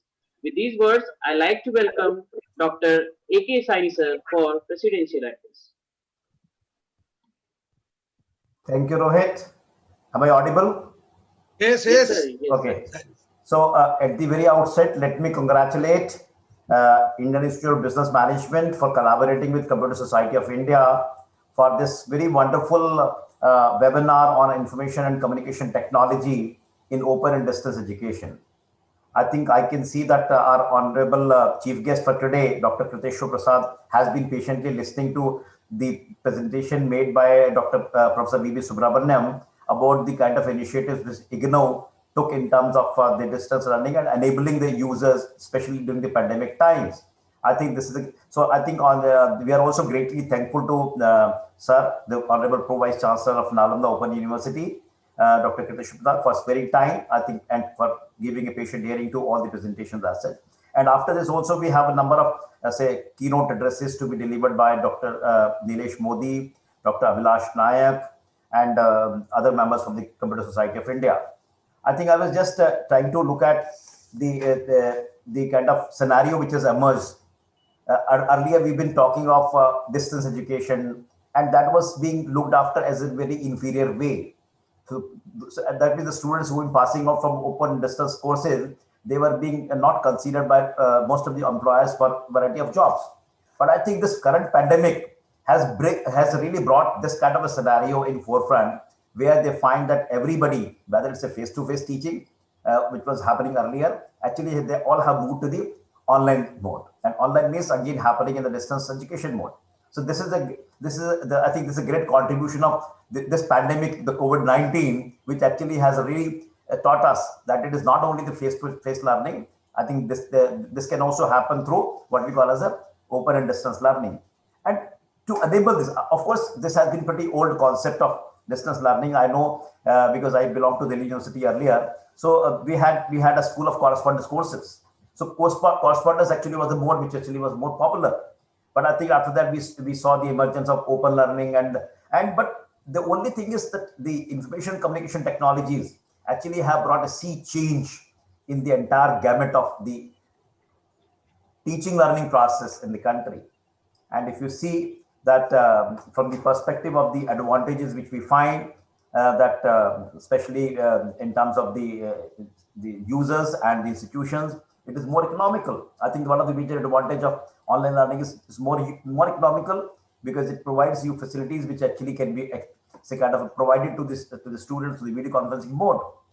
Apart from that, I think it also offers the advantage of providing the depth of learning, which actually can happen. Even the sharing of resources can happen. That means a person who's from, let's say, from the Triple IT Hyderabad can also can also be heard, or can also be attended by users from other places also. This actually is, that means we are able to really share the resources, and the depth of learning of the students also can be enhanced. Very big advantage is reaching to the more students. Earlier, in a face-to-face mode, we had a constraint of the classroom size, the desk and benches and other facilities. But I think in the online mode, we find that the users actually can go to any number. So this is a great advantage. That means we are trying to reach, even reaching the unreached also. So this, the extent or the scope of online learning actually has really been possible only because of the intervention of information and communication technologies. And even if you look at the learning experience of the users, what I find, because I think almost all universities, including our university, are using online teaching method for the current semester of students, we find that the teachers actually, who are really not very appreciative of technology when you talk of teaching learning process, they also have actually become experts in teaching and learning. And this transformation has been so fast, which has been enabled by very simple and easy to use ICT tools, which actually has enhanced the experience of the users also. And we find today that the teachers actually are conducting the tests, assignments, evaluation, and all these things in a technological environment, and they're able to deliver the results immediately. So that kind of a scenario is emerging, where we are able to instantly really respond to the students, enriching their experience and sharing a lot of resources, not only what we teach in the class or to the online mode, even sharing of a lot of digital resources which actually were not available earlier, actually are being provided, whether it is the NPTEL or it is the new Gyan channel. All these things actually are being used extensively by the students as such. And this also led to a lot of increased collaborations. And I'm happy to share that at least in the new education policy, the National Education Policy 2020, we find a good reference about both the things, both the open and distance learning education, which actually has been given a lot of emphasis because it is trying to be more economical, as well as I think 2 full chapters in the policy have been devoted to what's called as technology interventions. So government actually is trying to enable and really facilitate this intervention of technology in a big way in the teaching learning process. And we find that certain funding systems and certain, like I think NETF is the agency which has been assigned this kind of responsibility of identifying technologies which actually are emerging.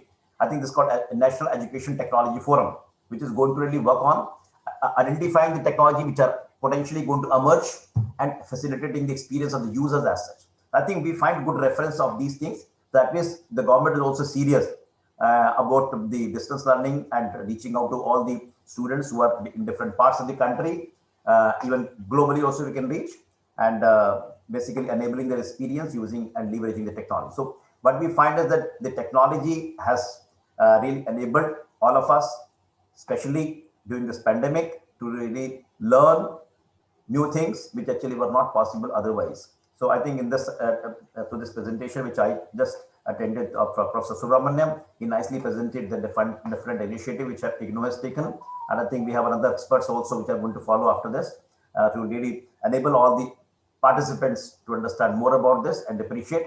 And I think the latest thing is that the UDC has also allowed a lot of institutions which actually are ranked within the top 100 in the NIF ranking to really launch the open distance learning courses also. So this is the basically shows the seriousness in this matter.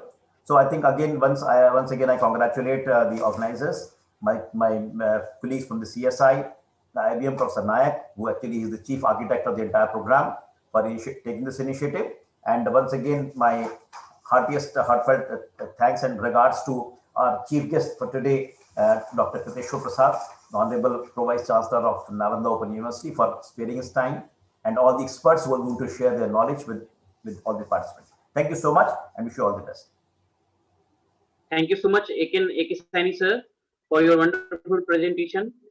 So now we will move towards the address from the guest of honor, and for that I would like to welcome Dr. Avilas Nayak. Dr. Avilas Nayak is the Regional Director, IGNOU Regional Center, Institutional Area, Mithapur, Patna.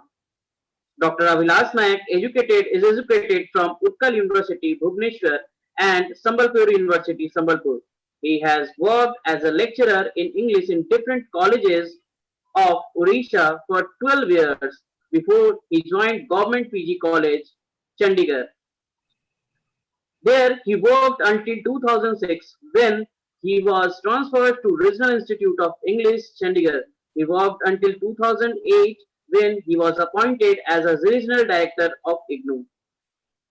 He is having worked for his PhD project on the morphosynaptic study at Seora. At present, he is working in Patna as a Regional Director of IGNOU. Prior to this assignment, he has worked as a Regional Director of IGNOU Regional Center, Korapur. So with these words, I like to welcome Dr. Avilas Nayak sir for address of the guest of honor. Thank you, Rohit ji, for these kind words about me. First of all, I'd like to thank CSI, IIBM for coming forward to collaborate with IGNOU Regional Center for this wonderful webinar on ICT in open and distance learning. Honorable Prof. Vice Chancellor of Nalanda Open University, Professor Kriteshwar Prasad sir, respected Vice President CSI, respected Director School of Computer and Information Sciences, IGNOU, Professor Subramaniam sir, respected Nayak sir, who is the force behind whatever we see here. As we all have been watching him, I think he is the senior most person here, but he is the most active person here. So thank you. And we also have Professor Nilesh Modi, who is the director of Baba Saheb Ambedkar Open University. We have also Arvind ji, and we have also Professor Sam Saza, who is the main person in connecting IGNOU with CSI and IIBM. Thank you everybody for giving me this opportunity. Professor Subramaniam has already covered whatever I wanted to say.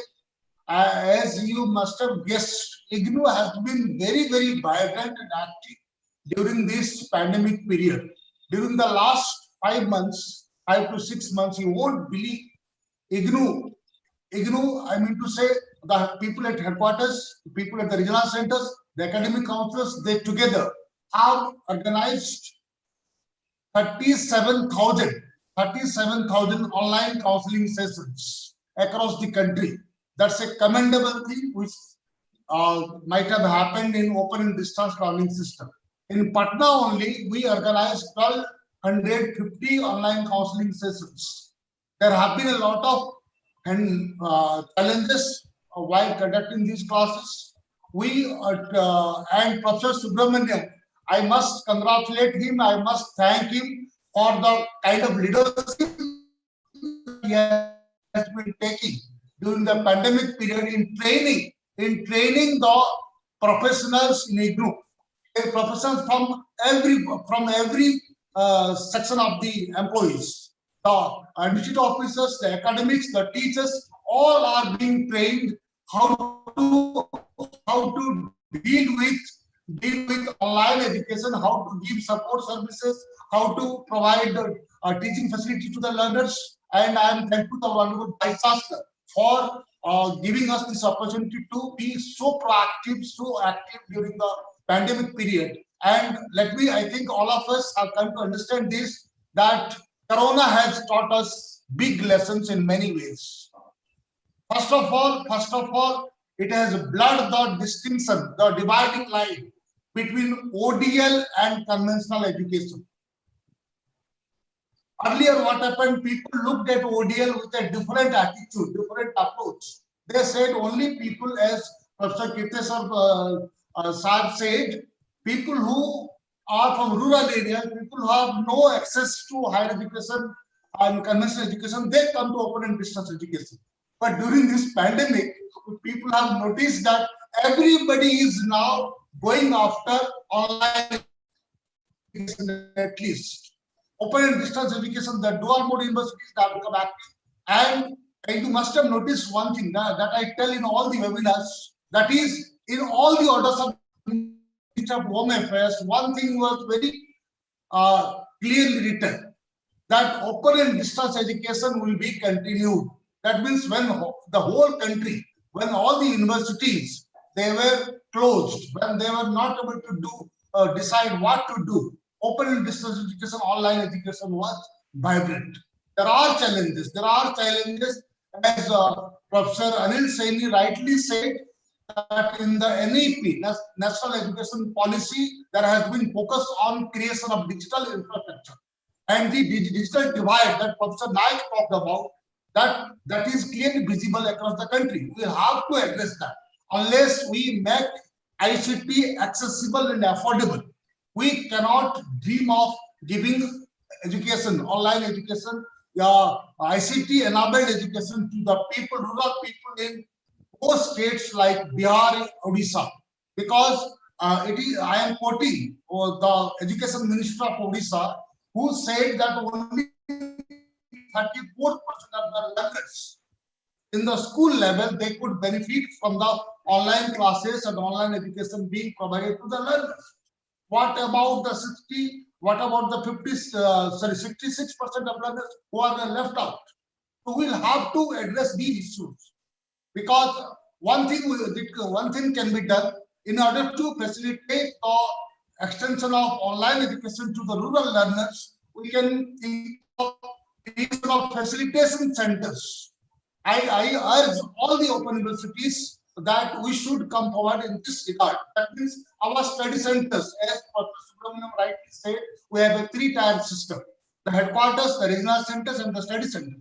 The study centers should be rich in ICT infrastructure, ICT facilities, and we should be able to organize online counseling sessions there only, because invite learners. There should be screening facility. I have given my suggestions to Director RSG in one of my proposals, that there should be screening facility so that learners of a study center belonging to a particular program can be invited to the study center. They can watch those programs if they don't have the academic counselors who can teach the online classes. That is number one. Number two, we must see that the digital materials that we provide to the learners, they are very much readable.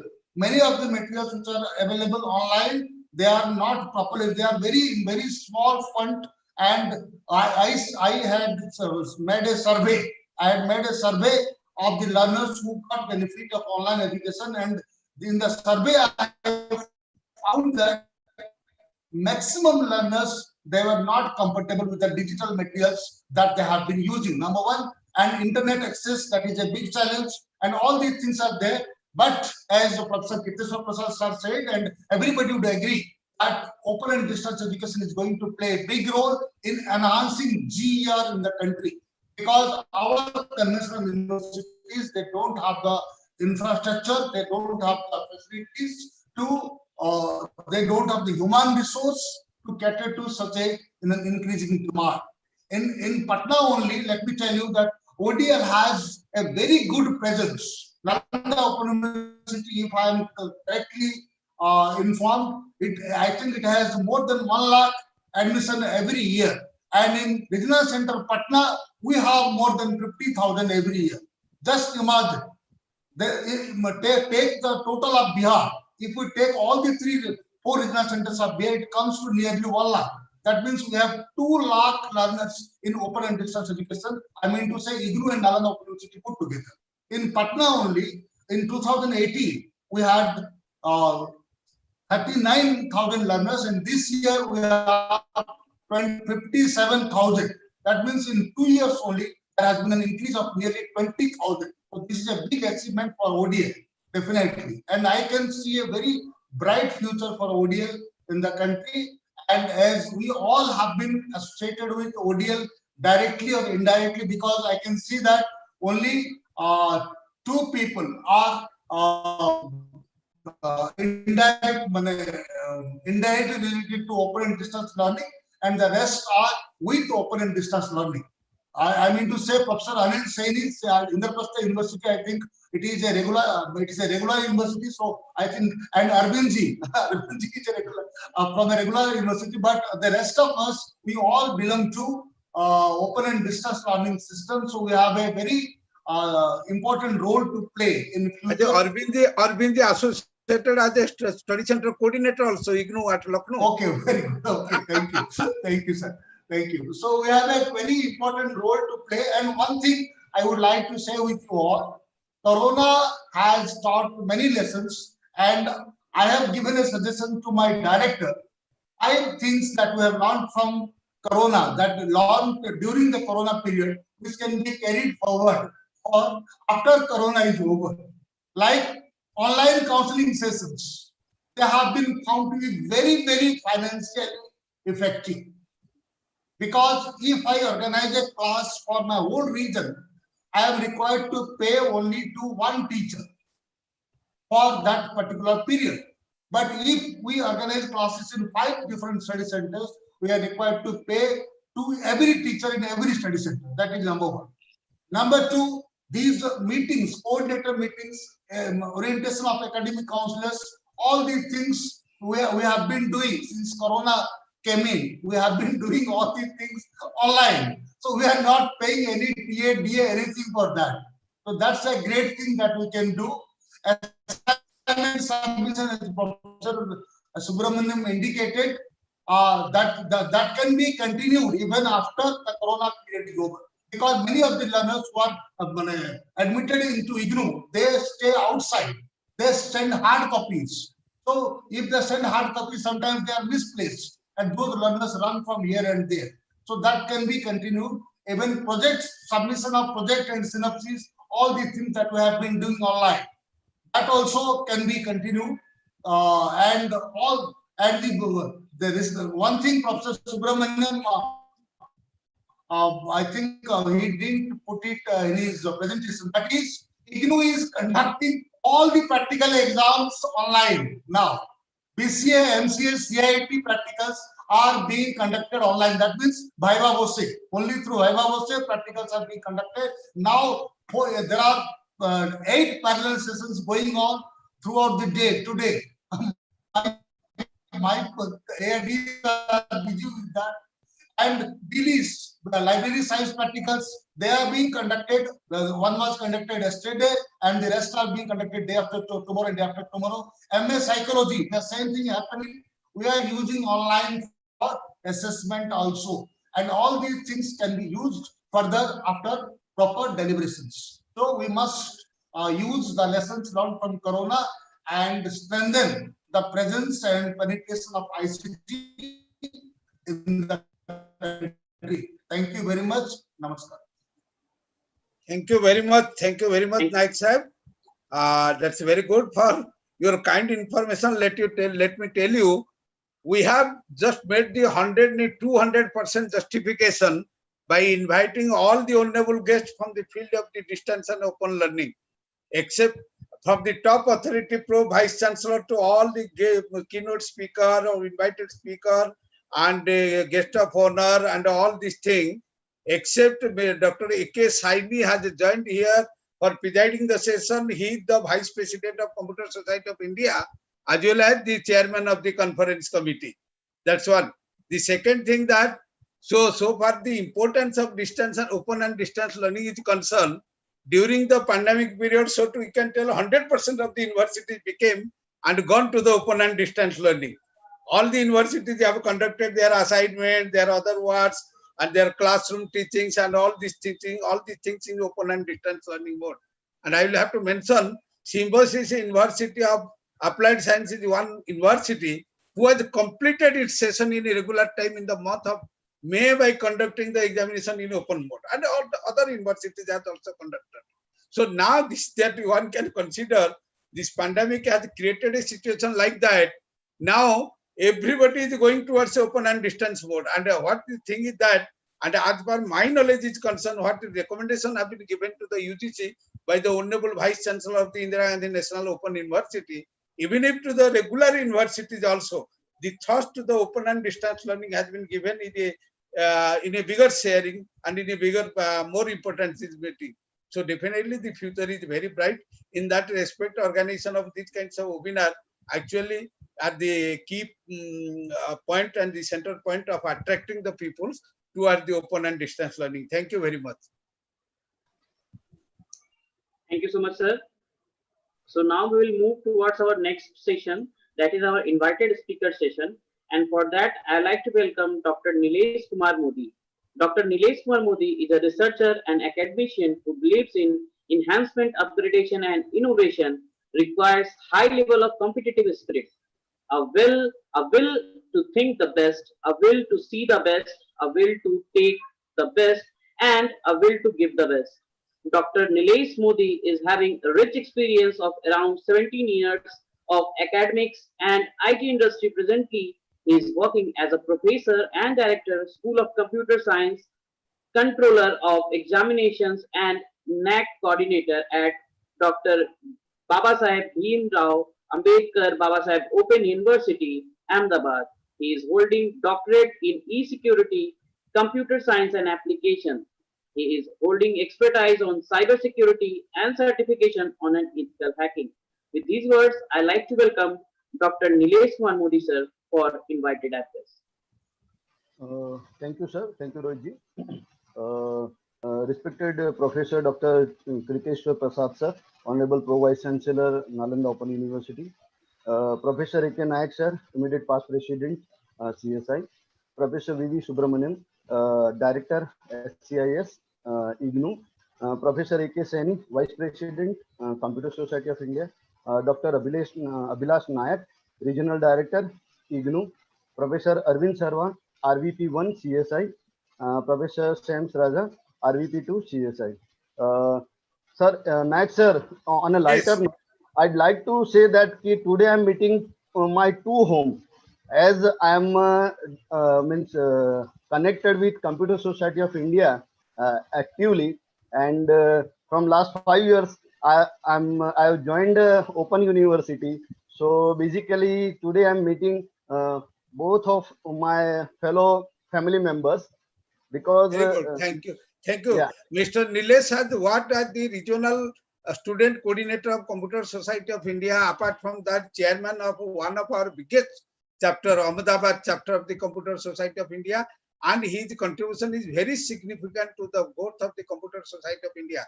I must have to acknowledge the person like him has enriched the objective of Computer Society of India, and today he is also patronizing the distance education in the same extent. Thank you, Nilesh. Thank you. Thank you very much, sir. So basically, I'd like to agree with Professor Kriteshwar Prasad sir's session, Professor V.V. Subramaniam sir's not, and I'd like to agree with RD Abhilash Nayak sir. Whatever he has said, they have said, that is rightly accepted by many of fellow citizens of India. Because earlier, open and distance learning university, people were thinking that whether our degree is recognized or not. But nowadays, people are following all the open universities. So let me start with my presentation.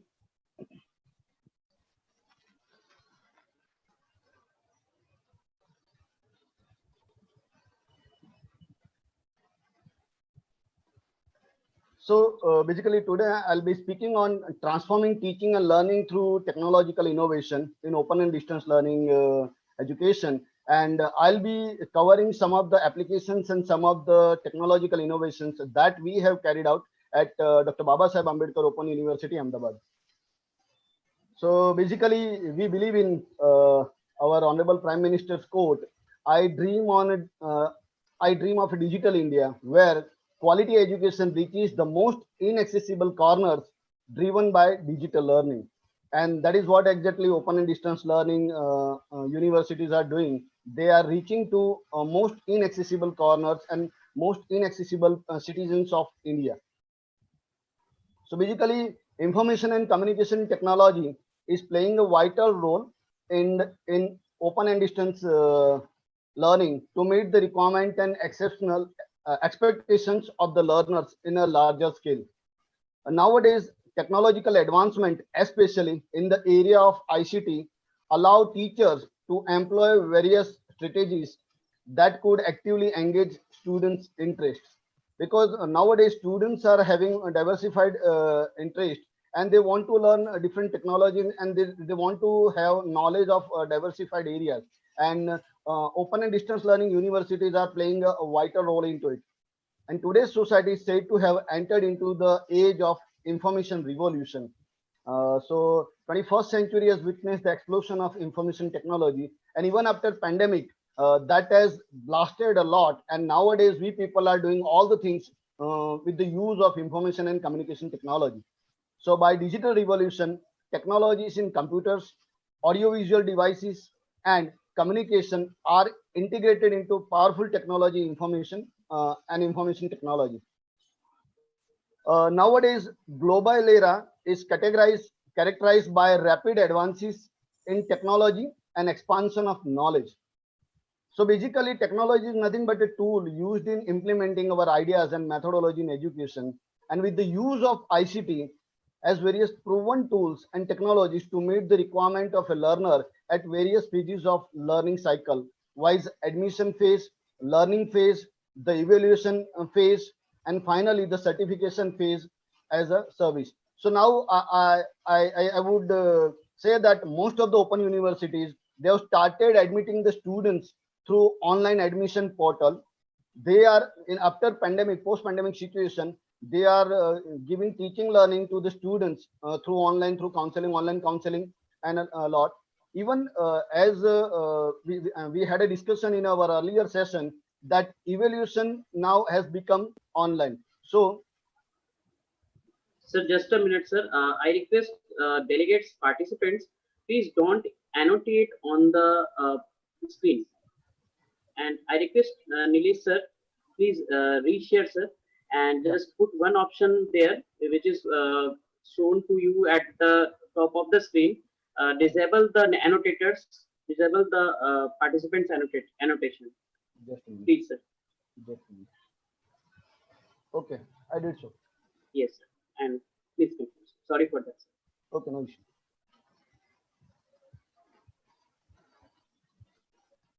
Okay, so here I was talking about the evaluation phase. So now almost all the universities, in fact, Dr. Babasaheb Ambedkar Open University conducted examination online. So we conducted certificate and diploma courses examination totally online, and we declared the results within an hours of completion of examination. And for other examination like degree and master's degree courses, we did it offline. But most importantly, we obviously followed IGNOU. That is, we invited assignments from the students because it was a lockdown. So students were not able to submit the assignments at different study centers.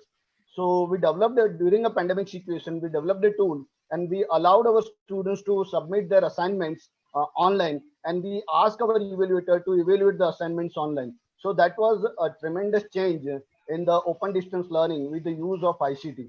And in fact, I'd like to highlight here that this year we conducted our convocation of our university online. So that was e-convocation.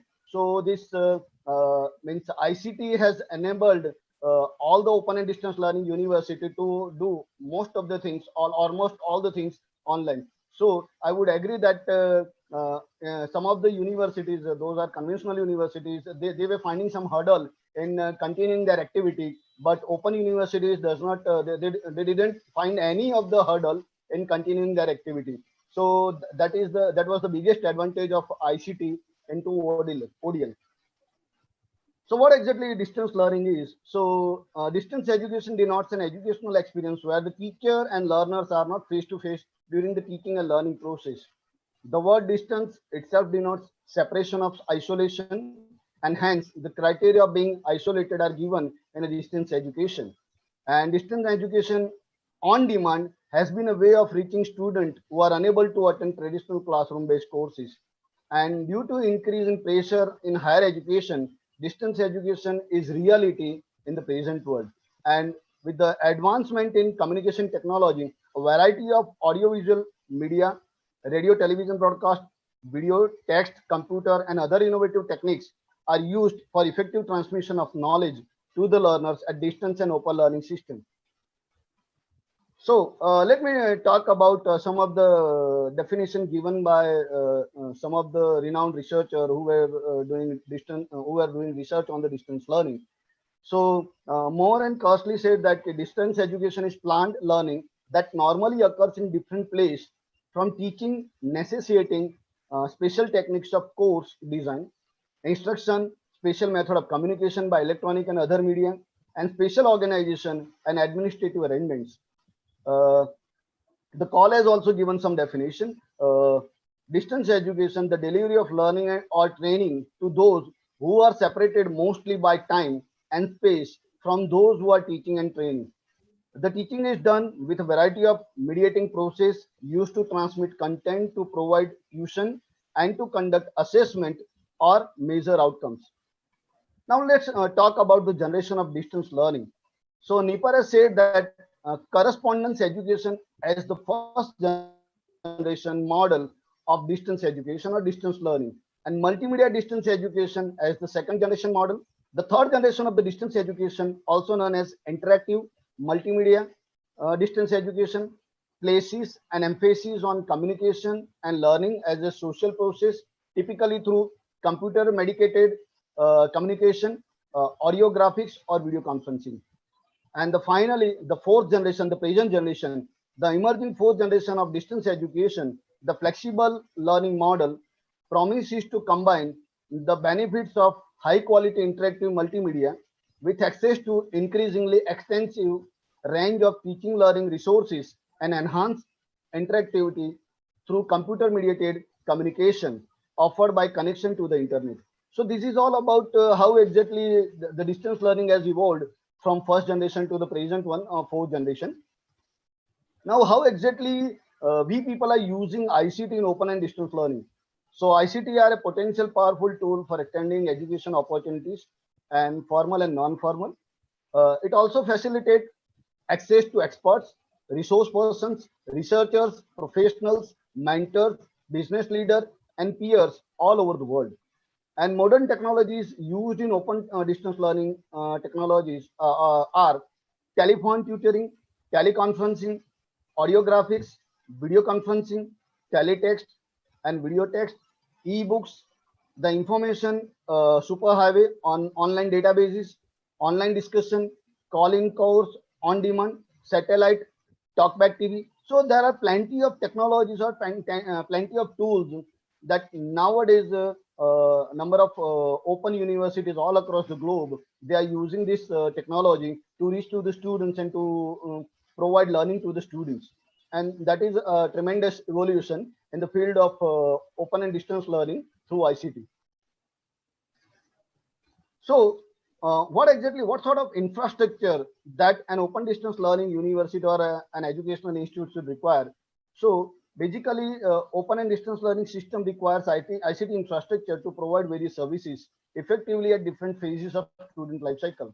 And they are network infrastructure, the computing infrastructure, the system and application software, the internet service provider, the bandwidth, the policy framework, and the security infrastructure. Because whenever we are reaching to the students, we have developed some sort of network connectivity, application and all.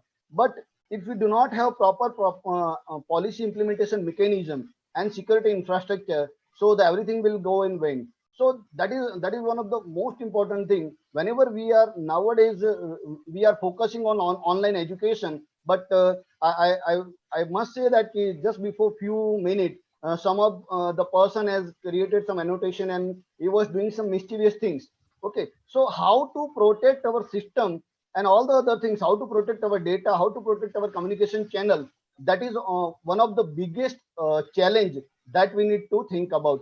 Because whenever we are reaching to the people, those who are not knowing about technology, and but with the use of technology, we are reaching to them. So we need to secure our communication channel as well as our database. So this is what exactly we are doing. We are using e-learning technologies, that is learner-led e-learning, facilitated e-learning, instructor-led e-learning, and embedded e-learning. So there are various phases of e-learning wherein we are focusing on learner. At some point of time, we are focusing on what sort of facilities we want to provide to the learners. At some point of time, the instructors are focusing on what exactly their area of interest. And at some point of time, we are focusing on embedded, both instructor as well as learner-led learning. So this is what exactly there are some mechanisms wherein we are reaching to the students for providing learning through technologies. So let me discuss something related to what sort of e-learning or online learning platforms available, and most of the open universities are using all across the globe. So they are having a virtual learning environment like virtual classroom, wherein from the headquarters they are connecting to various regional centers, wherein they have set up some sort of virtual classroom, and from where they are connecting to the students. Most of the universities are now having some sort of e-learning portals, and some of them are using some sort of open source mechanism like Moodle and all. In fact, our university has developed our own indigenous e-learning platform.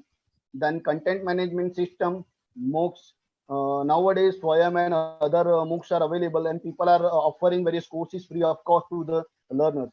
Then knowledge sharing, YouTube and Vimeo channels, internet radio, mobile application. That is one of the best and biggest career of education, and that reaches out to the learners, and podcast and M-learning. So this is what exactly we are using nowadays.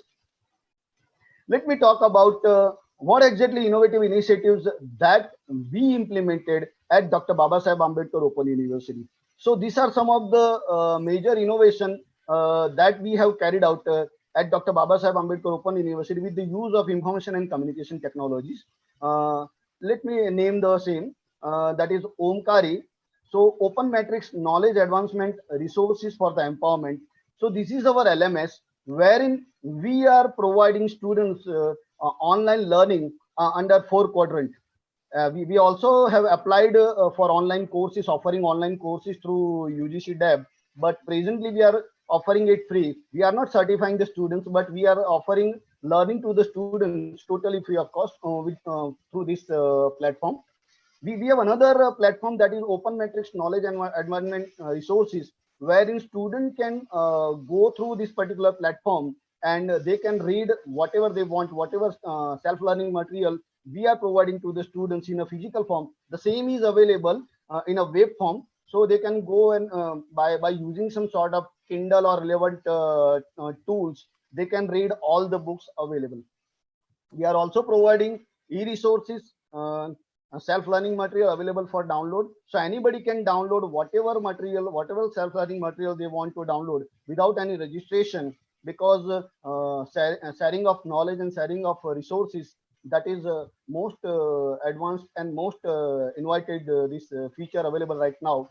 Then open educational resources with by associating our university with CALL and SEMCA, we have implemented OER policy, and now most of our material, self-learning material, are available for students and for any of the user under open educational resources licenses. We have active state-of-the-art Chaitanya Studio, wherein we are developing various content, e-content. We are running Swadhyay TV, that is a video on demand, wherein students can log in and they can learn whatever they want. And Swadhyay Radio, that is again on-demand audio streaming, just like internet radio. It is a kind of internet radio as well. Then we have virtual learning environment, that is virtual classrooms all across Gujarat. We are also running Vande Gujarat educational channel. So just like other educational channel, we are using EduSeat, and the government of Gujarat has allocated a separate channel for our university, and we are broadcasting our educational programs, our sessions to our students. We also developed a mobile application through which we are providing various services to the students, and we have set up various Ask Me kiosks at different locations of our study centers, our regional centers, and our university location. So wherein the student can come, or any of the stakeholder can come and have all the details wherever they want. So let me discuss all these things, how exactly we have implemented all these things. So these are major initiatives that we have carried out. So Omkari is a kind of indigenously designed MOOC and offers free of cost online courses for learners on a global platform. It confirms the noble aim of university to make education available to maximum number of people beyond caste, creed, and region. And Omkari encourages device independent learning with help of technology. It provides flexible learning timing 24/7. And each multilingual courses on Omkari has clearly defined learning outcomes with pedagogical components that consist of text, video, self-assessment, and discussion forum. So they are the four pillars of open and distance learning that we can say four quadrants of the online teaching and learning. So it maps the students' progress in the course too. So these are some of the features that basically it is providing 18 multilingual courses offered and few are under development. And we have various courses, wide variety of spectrum of courses available on this platform as well. So this is the view of Omkari platform, wherein we are providing this. Let's say we have implemented postgraduate diploma in computer application. Okay, so anybody can register on this particular platform. They are having they can download any of the books available. So we have text material. We have provided the overview of the same. They can attend the classroom. So we have video content available on the classroom. Under material, we have provided e-content, text content that we can see. Under discussion forum, any of the learner can go and discuss whatever query they have, and the learners or the tutors or mentor will respond to their queries. And finally, we have online evaluation mechanism under examination. So anybody can have continuous evaluation as well as after completion of the course, they can have online examination. But basically, we are promoting proctored-based examination for the proper evaluation of the learners. So this is how exactly we are providing this video content to our students in the classroom. And this is how exactly we are providing. So this is material under which student can go and read some of the books. Then these are some of the courses that we have availed to our learners. They are totally free of cost right now. So it is a dance related course, Dhatak Thunga. We have Vande Bharat Matram. We have Atha Jivanam. We have Sarve Santu Niramaya. It is something related to health and all. Then Aho Fugao, that is related to commerce and inflation. Namo Ariyantanam. We have some courses related to computer science and all. Okay, so these are the courses that we are providing to the learners totally free of cost and different languages. Then let's discuss something related to Omkar.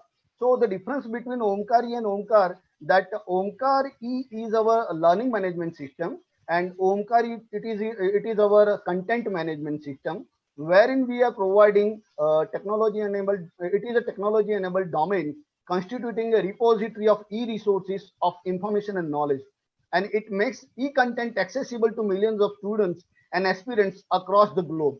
So anybody with the use of Kindle or any of the tab or any other tool, they can go and visit our website and they can read all the content. It is not downloadable, but they need active internet connection to read all the material. Okay, so it is they can access this material while traveling or at any particular point of time, wherein they are having accessibility of the internet connectivity. So this is how exactly we are providing. Let's say we have this Master of Arts Angreji, then Master of Arts Hindi. So anybody can go and attend any of the blocks or any of the units, and they can refer the content. Then we have plenty of resources available online. So all our self-learning materials we made available online. So anybody can go and download this. It is available under syllabus and SLM section. So anybody can download all of our self-learning material, and they can store it into their gadgets, and they can read whenever they find time. So that is a kind of e-resources that we are providing to our students, our learners. Then open educational resources. Dr. Baba Saheb Ambedkar Open University, we have tied up with SEMCA and CALL, and we made all our self-learning materials under OER. So now all our material can be accessed by any of the university, and some of the material are available in under Sarah like, so they can make some changes and they can publish at their own as per their wish.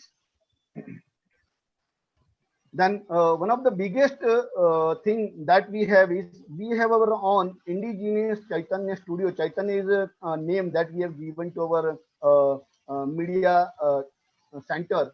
Okay, so BOE produces high quality audiovisual content at the state of the art full HD Chaitanya studio. It has facilities of post production, storage, and archival of content.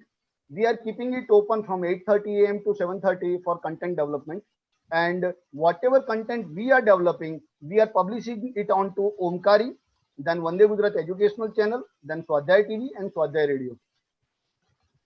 So these are some of the snaps of our studio. So we have 3 camera setup Chrome, then 60 some interactive board, document camera. So we have almost all the facilities available at our location under this studio. Now Swadhyay TV and Swadhyay Radio. As I mentioned earlier, it is a on-demand video channel wherein students can go and visit this particular link, and they can view whatever content they want to view. So it is a state-of-the-art high-definition TV and sound recording studio. That what exactly we are providing, and anybody can go and download whatever video or audio they want. Then Swadhyay TV and Swadhyay Radio. So this is how exactly we have provided the content. Okay, so anybody can go and visit. They can visit any of the subject, and this video will be available over here, so they can attend the lecture at any particular point of time. Same way for the Swadhyay Radio. It is a kind of internet radio. We have set up virtual classroom without. So a virtual classroom, it is a classroom without walls, and it facilitates web-based learning in an interactive mode. In order to facilitate distance learner for face-to-face interaction like a conventional classroom, we have set up 6 virtual classrooms across the Gujarat, and students from all over Gujarat will be benefited for the same. A distance learner gets a feel of face-to-face interaction like conventional classroom setting with facilities like hand raising, ask queries, chatting, PowerPoint presentation, and all. And a group of learners can be benefited by interacting with a domain expert present at any remote location of the world, and software facilitates easy recording, retrieving, and archival. So these are some of the snaps that of our virtual classroom that we have set up at different locations. And it is a two-way audio-video connectivity, and students from all over the Gujarat will be benefited. Then we have our own Vande Gujarat Educational Channel. So university broadcast 24/7 live recorded content on Government of Gujarat Education Channel number 16. That is Vande. So video audio network for development and education as per our schedule. So monthly schedule for the telecast is displayed on the website for the students, and same is emailed to learning centers. So it is available on DST, Vande Gujarat, and Bisect. Then we have developed mobile apps. So we have developed 5 indigenously designed Android mobile application educational apps for providing vital information about university. We have also launched it. All the application can be downloaded from Google Play Store at no extra cost, and internet connection is not required once the apps are downloaded and installed. So all these things are downloaded at user's mobile. So as I said earlier, a student-friendly initiative by BOU that has an Ask Me kiosk is an internet-enabled digital touchscreen device displaying detailed information about the university free of cost at public places. So visitors and guests are made aware about university courses it offers, study centers location by Ask Me kiosk, and student can retrieve information related to his or her courses, current progress, admission status, results, grade cards, examination schedules, and other information. So this is how exactly we are reaching to our students. Thank you very much.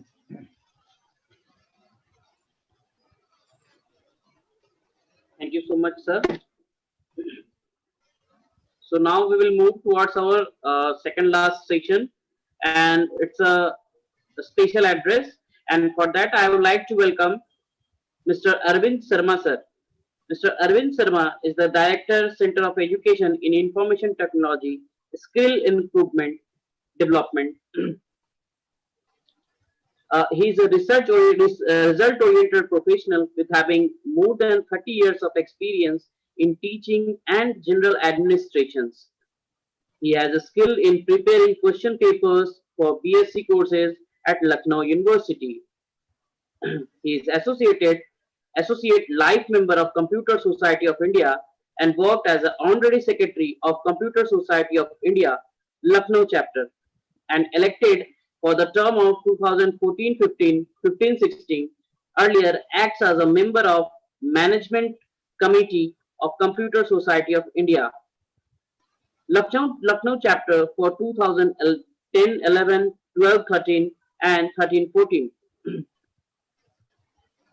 He is also members of different statutory committees of CSI. With these words, I would like to welcome Mr. Arvind Sharma sir for a special address.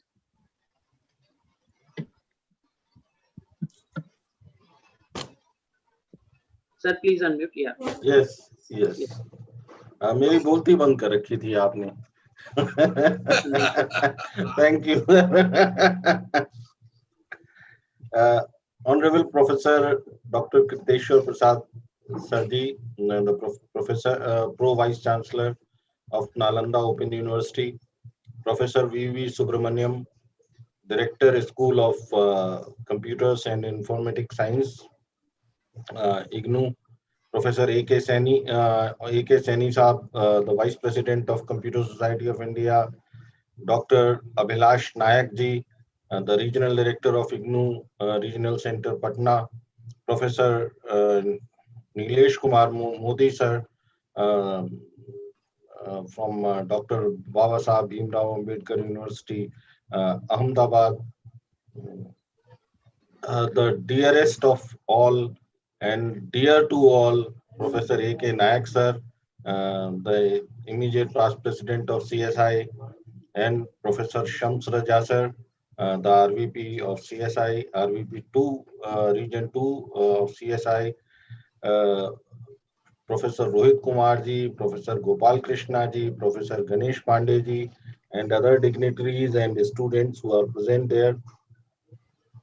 It really was a fantastic session actually I was going through, and a lot of information was shared regarding the distance and open learning. From the very beginning actually we had some kind of confusions, not we, but the learners had a different kind of confusion. They always thought that this is a kind of process where it is the correspondence type of a course where the people will just get admitted and they will get the degree and everything is fine. You'll be able to pass it very easily. But the concept here is quite different. It's distance and open learning. Open is for one simple reason that it is open to all. You can come and with the convenience, you can just get your degree and you can pass your subjects. As far as distance is concerned, distance means, of course, you are not there. You are at a liberty to continue your studies at home. But still, the facility is provided that whenever you require any kind of help, the counselor will be provided. He or she will be there to help you out, to make you comfortable with the subject. The worst part, I would say worst only for one simple reason, that the passing percentage of these universities is very low. Because of one simple reason that the question papers which we get, they have a very high quality as the study material has for all these universities. So we used to tell the students during induction meeting that actually you are not going to get the degree here, you will have to earn it. So this is the kind of system where actually you will have to earn your degree, you don't get it. So this was the system. We initially had many problems also. Um, the material was not available. Sometimes it was delayed. Then the distribution of the material on all India basis was a difficult task. Initially, it was sent by post from the headquarter. Then it was decided that let us distribute this material from the regional center. Then it was sent to regional center. Then regional center tried to send the material. Then it was sent to the study centers also, and thus we had a lot of problem in providing the material and other things, and experiments were going on. In the meantime, with the advent of this communication technologies um, and advancement in the communication technologies, everything now is available on online, and you can always have an access, whether you get the material at home or not, but you can always access it. It is always there, and you can take the help from there. The term is open and distance learning, and what ICT has done in this is to remove or reduce the distance between the learner and the person who is providing the learning facility. So this kind of facility actually has been provided, and IGNOU had been doing a tremendous job, and then other open universities which are there, they are also doing an excellent job, and we are reaching to the people actually who are not able to complete their conventional education, and they could not at one particular point complete their courses, and now they want to learn something, then they are given the facility to do this. So this is how this particular system works. And since 1990, actually, I had been associated with IGNOU at Lucknow. At that time, the computer program, and initially they started with the DCO program. I think Professor Subramaniam sir must be remembering. From the very beginning, we had diploma in computers in office management. So that was the program with which we started. Then we had MCA, and then we had BCA and other courses. CIT is there at the moment, and all those courses are there. So we started with the DCO program, and I remember at that time that some of the people who came to attend those courses were older than me, and they were very senior people. And sometimes I used to just think that what should I do? These people are already so learned, and what should I teach them? So the journey had been quite remarkable, and now we are at a place where even the people who are in the mainstream of learning, they are trying to do some kind of courses from these universities. So this is how the things have moved, and ICT has made it possible. ICT has helped to a great extent in bringing the things together, making the people more aware about the things. We whenever we go through some kind of changes, we initially have certain problems, but gradually we sort it out and we try to get over it. The same thing happened with the COVID.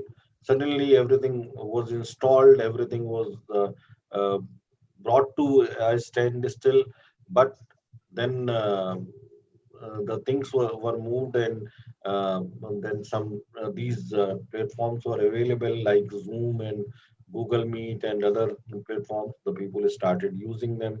Online classes were started.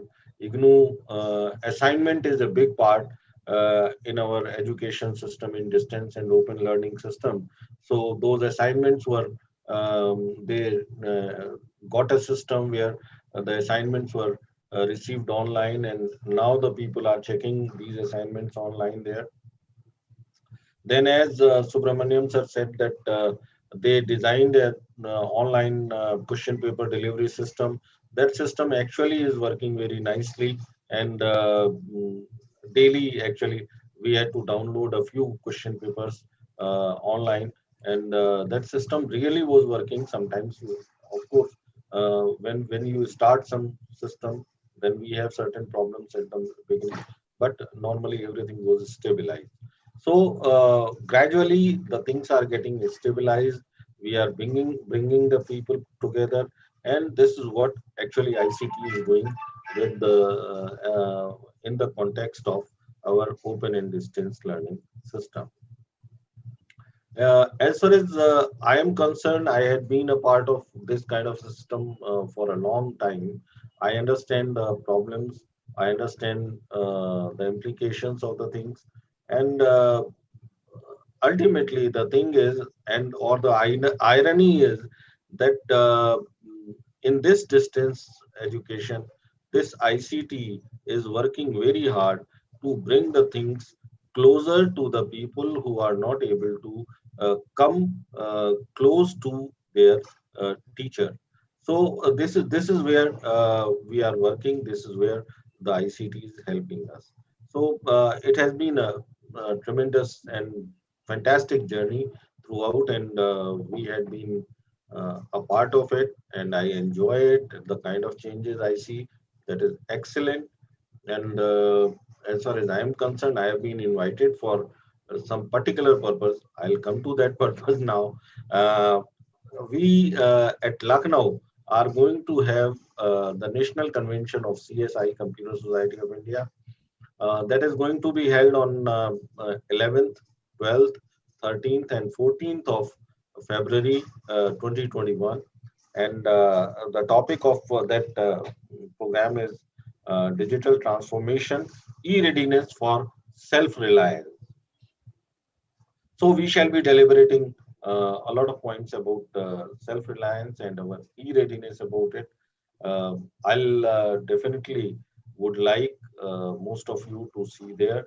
I'll invite you to be there, and we shall be having a fantastic program there for the benefit of all. And we shall definitely be inviting a few dignitaries also. And I'll request Professor Kriteshwar Prasad Sarji and Subramaniam Sarji to kindly be a part of this convention, and I'll definitely invite Modi Saab also, and Vilash Nayak Saab also, so that we have a galaxy of people, and we are able to discuss a lot of things in a positive direction. It was really an excellent session from the very beginning. Professor Nayak Saab, as Pro VC sir has already said, that whenever he speaks, I just wonder that what kind of knowledge he already have, and how much he knows about the things, and how fluent he is with the things. And it's really a pleasure, and it's a pride for us that he is our elder brother, and he helps us out in each and everything. We are really thankful to him for such a wonderful event. Thank you. Thanks a lot, sir. Thank you, Arvind ji. Thank you so much, sir. Thank you so much, Arvind sir. So now we have head towards our last session, that is our concluding remarks and vote of thanks. And for that, I like to welcome Professor Shams Raja sir, the Regional Vice President, Region 2, Computer Society of India. Thank you. Thank you, Rohit. Once again, thanks to all the speakers, presenter, participants. Special thanks to Honorable Pro Vice Chancellor, Dr. Kriteshwar Prasad ji, our mentor, Professor A.K. Nayak, the respected Director of the School of Computer Sciences, Professor B.V. Subramaniam ji, our Regional Director, Dr. Abhilash Nayak sir, Vice President of Computer Society of India, Dr. A.K. Saini Saab. For all of you, whatever delivery is given regarding use of ICT in ODL, I think IGNU, especially the presentation of Professor Subramaniam, has covered that is playing a leading role. And if you recall, I'm working since 1999, 22 years for IGNU. DD also have done a diploma. And see, I have seen that ADIT and BIT virtual campus initiative in 2001, 99, 2000 and 2001, when we have already conducted the online classes, teleconferencing, and we have taken the online, semi-online examinations also, where the desktops are given with the connectivity and the students are downloading the question and uploading the answer sheet. So now the days has come that we have to provide and transfer this entire ODL system with the technology enhanced learning, with the available technology, with minimum constraints for the maximum people. So we hope that participant must have got a very good inputs, and people will work on it, and we will come more user friendly and technology enable ODL system for the common mass of India. So thanks with these words for giving your valuable times in this webinar. Thank you. A special thanks to our Honorable Pro Vice Chancellor, because it is the rarest occasion that being a very busy person, being a very enlightened activities, a lot of activities with him, and being the chief guest of this occasion, he was so kind enough, and he has listened the whole proceeding, and it is really a greatness that Dr. Kriteshwar Prasad Sahib is having, and that is why this is the only cause he is so beloved personality among the student and teaching community. Sir, on behalf of the CSI once again, and on behalf of the IEBM, we extend our hearty gratitude and billions of thanks and millions of best wishes for your future day to come.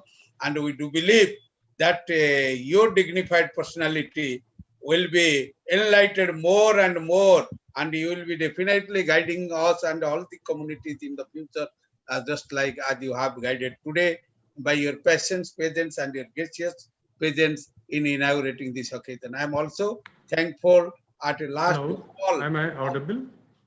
Sir? Yes, sir. Yes, sir. Rohit? Yes, Am I sir. audible? Yes, sir. Yes, sir. Yes, sir. Hello? Sir. Yes, Kriteshwar, Yes, sir. sir, you are Yes, sir. audible. Yes, sir. Yes, sir.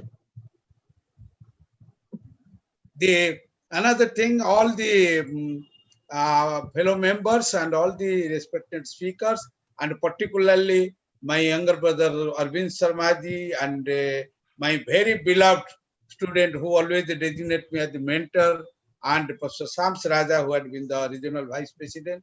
Their contribution a lot, otherwise these kinds of activities could not be possible. I'm also very much indebted to our executive committee members, because last year they have extended their full heart support to me when I had been the national president of CSI. Hello. And at present I am the chairman of the academic committee. They are extending their the utmost cooperation to me, including those who have contributed a lot, and there are well-wishers and all these Abhilash Naikji and other persons, and the particularly Nileshji is also one of my most beloved personality in CSI. I'm very much thankful and grateful. Once again, our gratefulness to the presence of Honorable Pro VC Sahib wants to say. Sir. Yeah. Oh, thank you very much, Nayak Sahib. Actually, I am a very selfish fellow. Since I have the first opportunity to be a part of this webinar in which ICT and ODL was to be discussed, that's why I started, I agreed to this proposal put forward to me by your good self. And throughout the webinar, I am present just because I want to enhance the Nalanda Open University also with the experience of this webinar. One thing which I have gathered, that is, means you have experts in this webinar. They have deliberated very nicely and put forward their views and experiences, which will benefit the students as well as even the participants. I think the purpose of a webinar or a seminar is to get the views of intellectuals and give the feedback to the government so that the government may form some sort of policy. As in this case, we have all discussed that this webinar, the net content of this webinar is that ODL is not less than any conventional system, and it is still better than the conventional system in case of this pandemic, which we are facing today. This will continue, and I think there is one confusion. Most of the speakers said that people think that ODL is not good, conventional system is very good.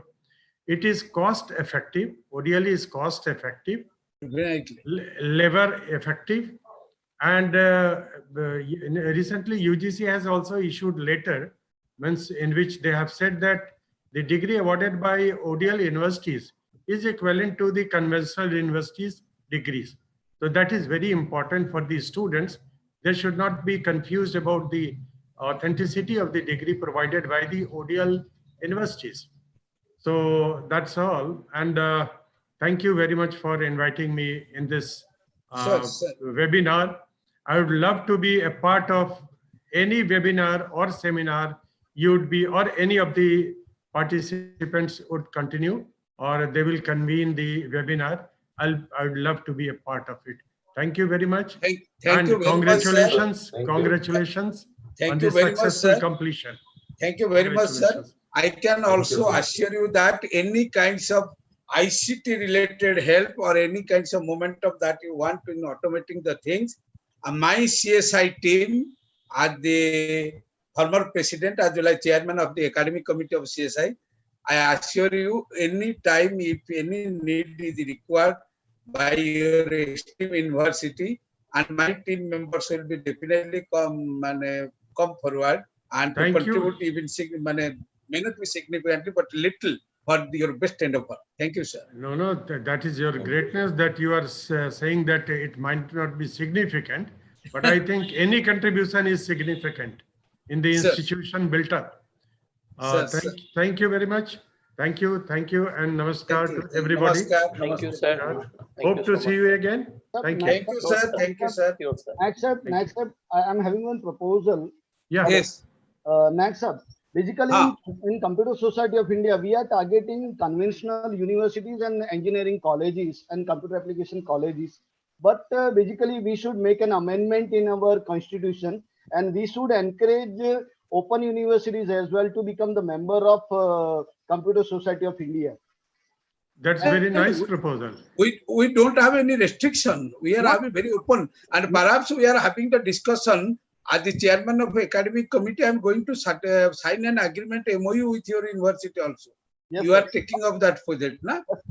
Yes, sir. But my concern is that we have provision about student branch, okay, where we have to enroll 70 members. But here in open university, here in open university, we do not have direct connectivity of the students. We are communicating with our students online and ODL mode. Okay, so we should make some provision so that open university may be encouraged to become the member and get enrolled under CSI.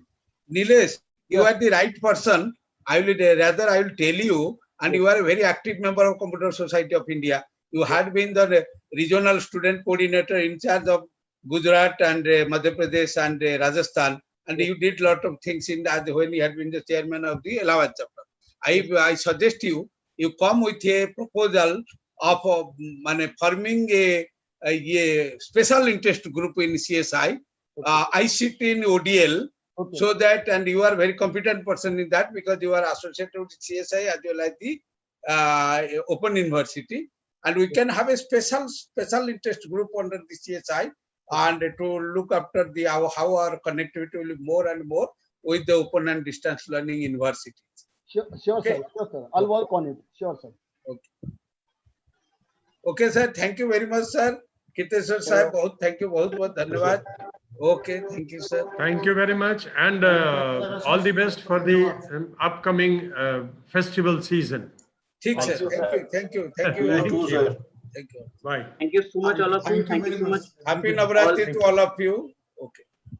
Thank you so much, Thank all of you. you. Thank So you, with sir. all Thank your you, Lord. with all your permission, now I am going to signing off today's webinar. So thank you so much, Yeah, and sure. we Thank you.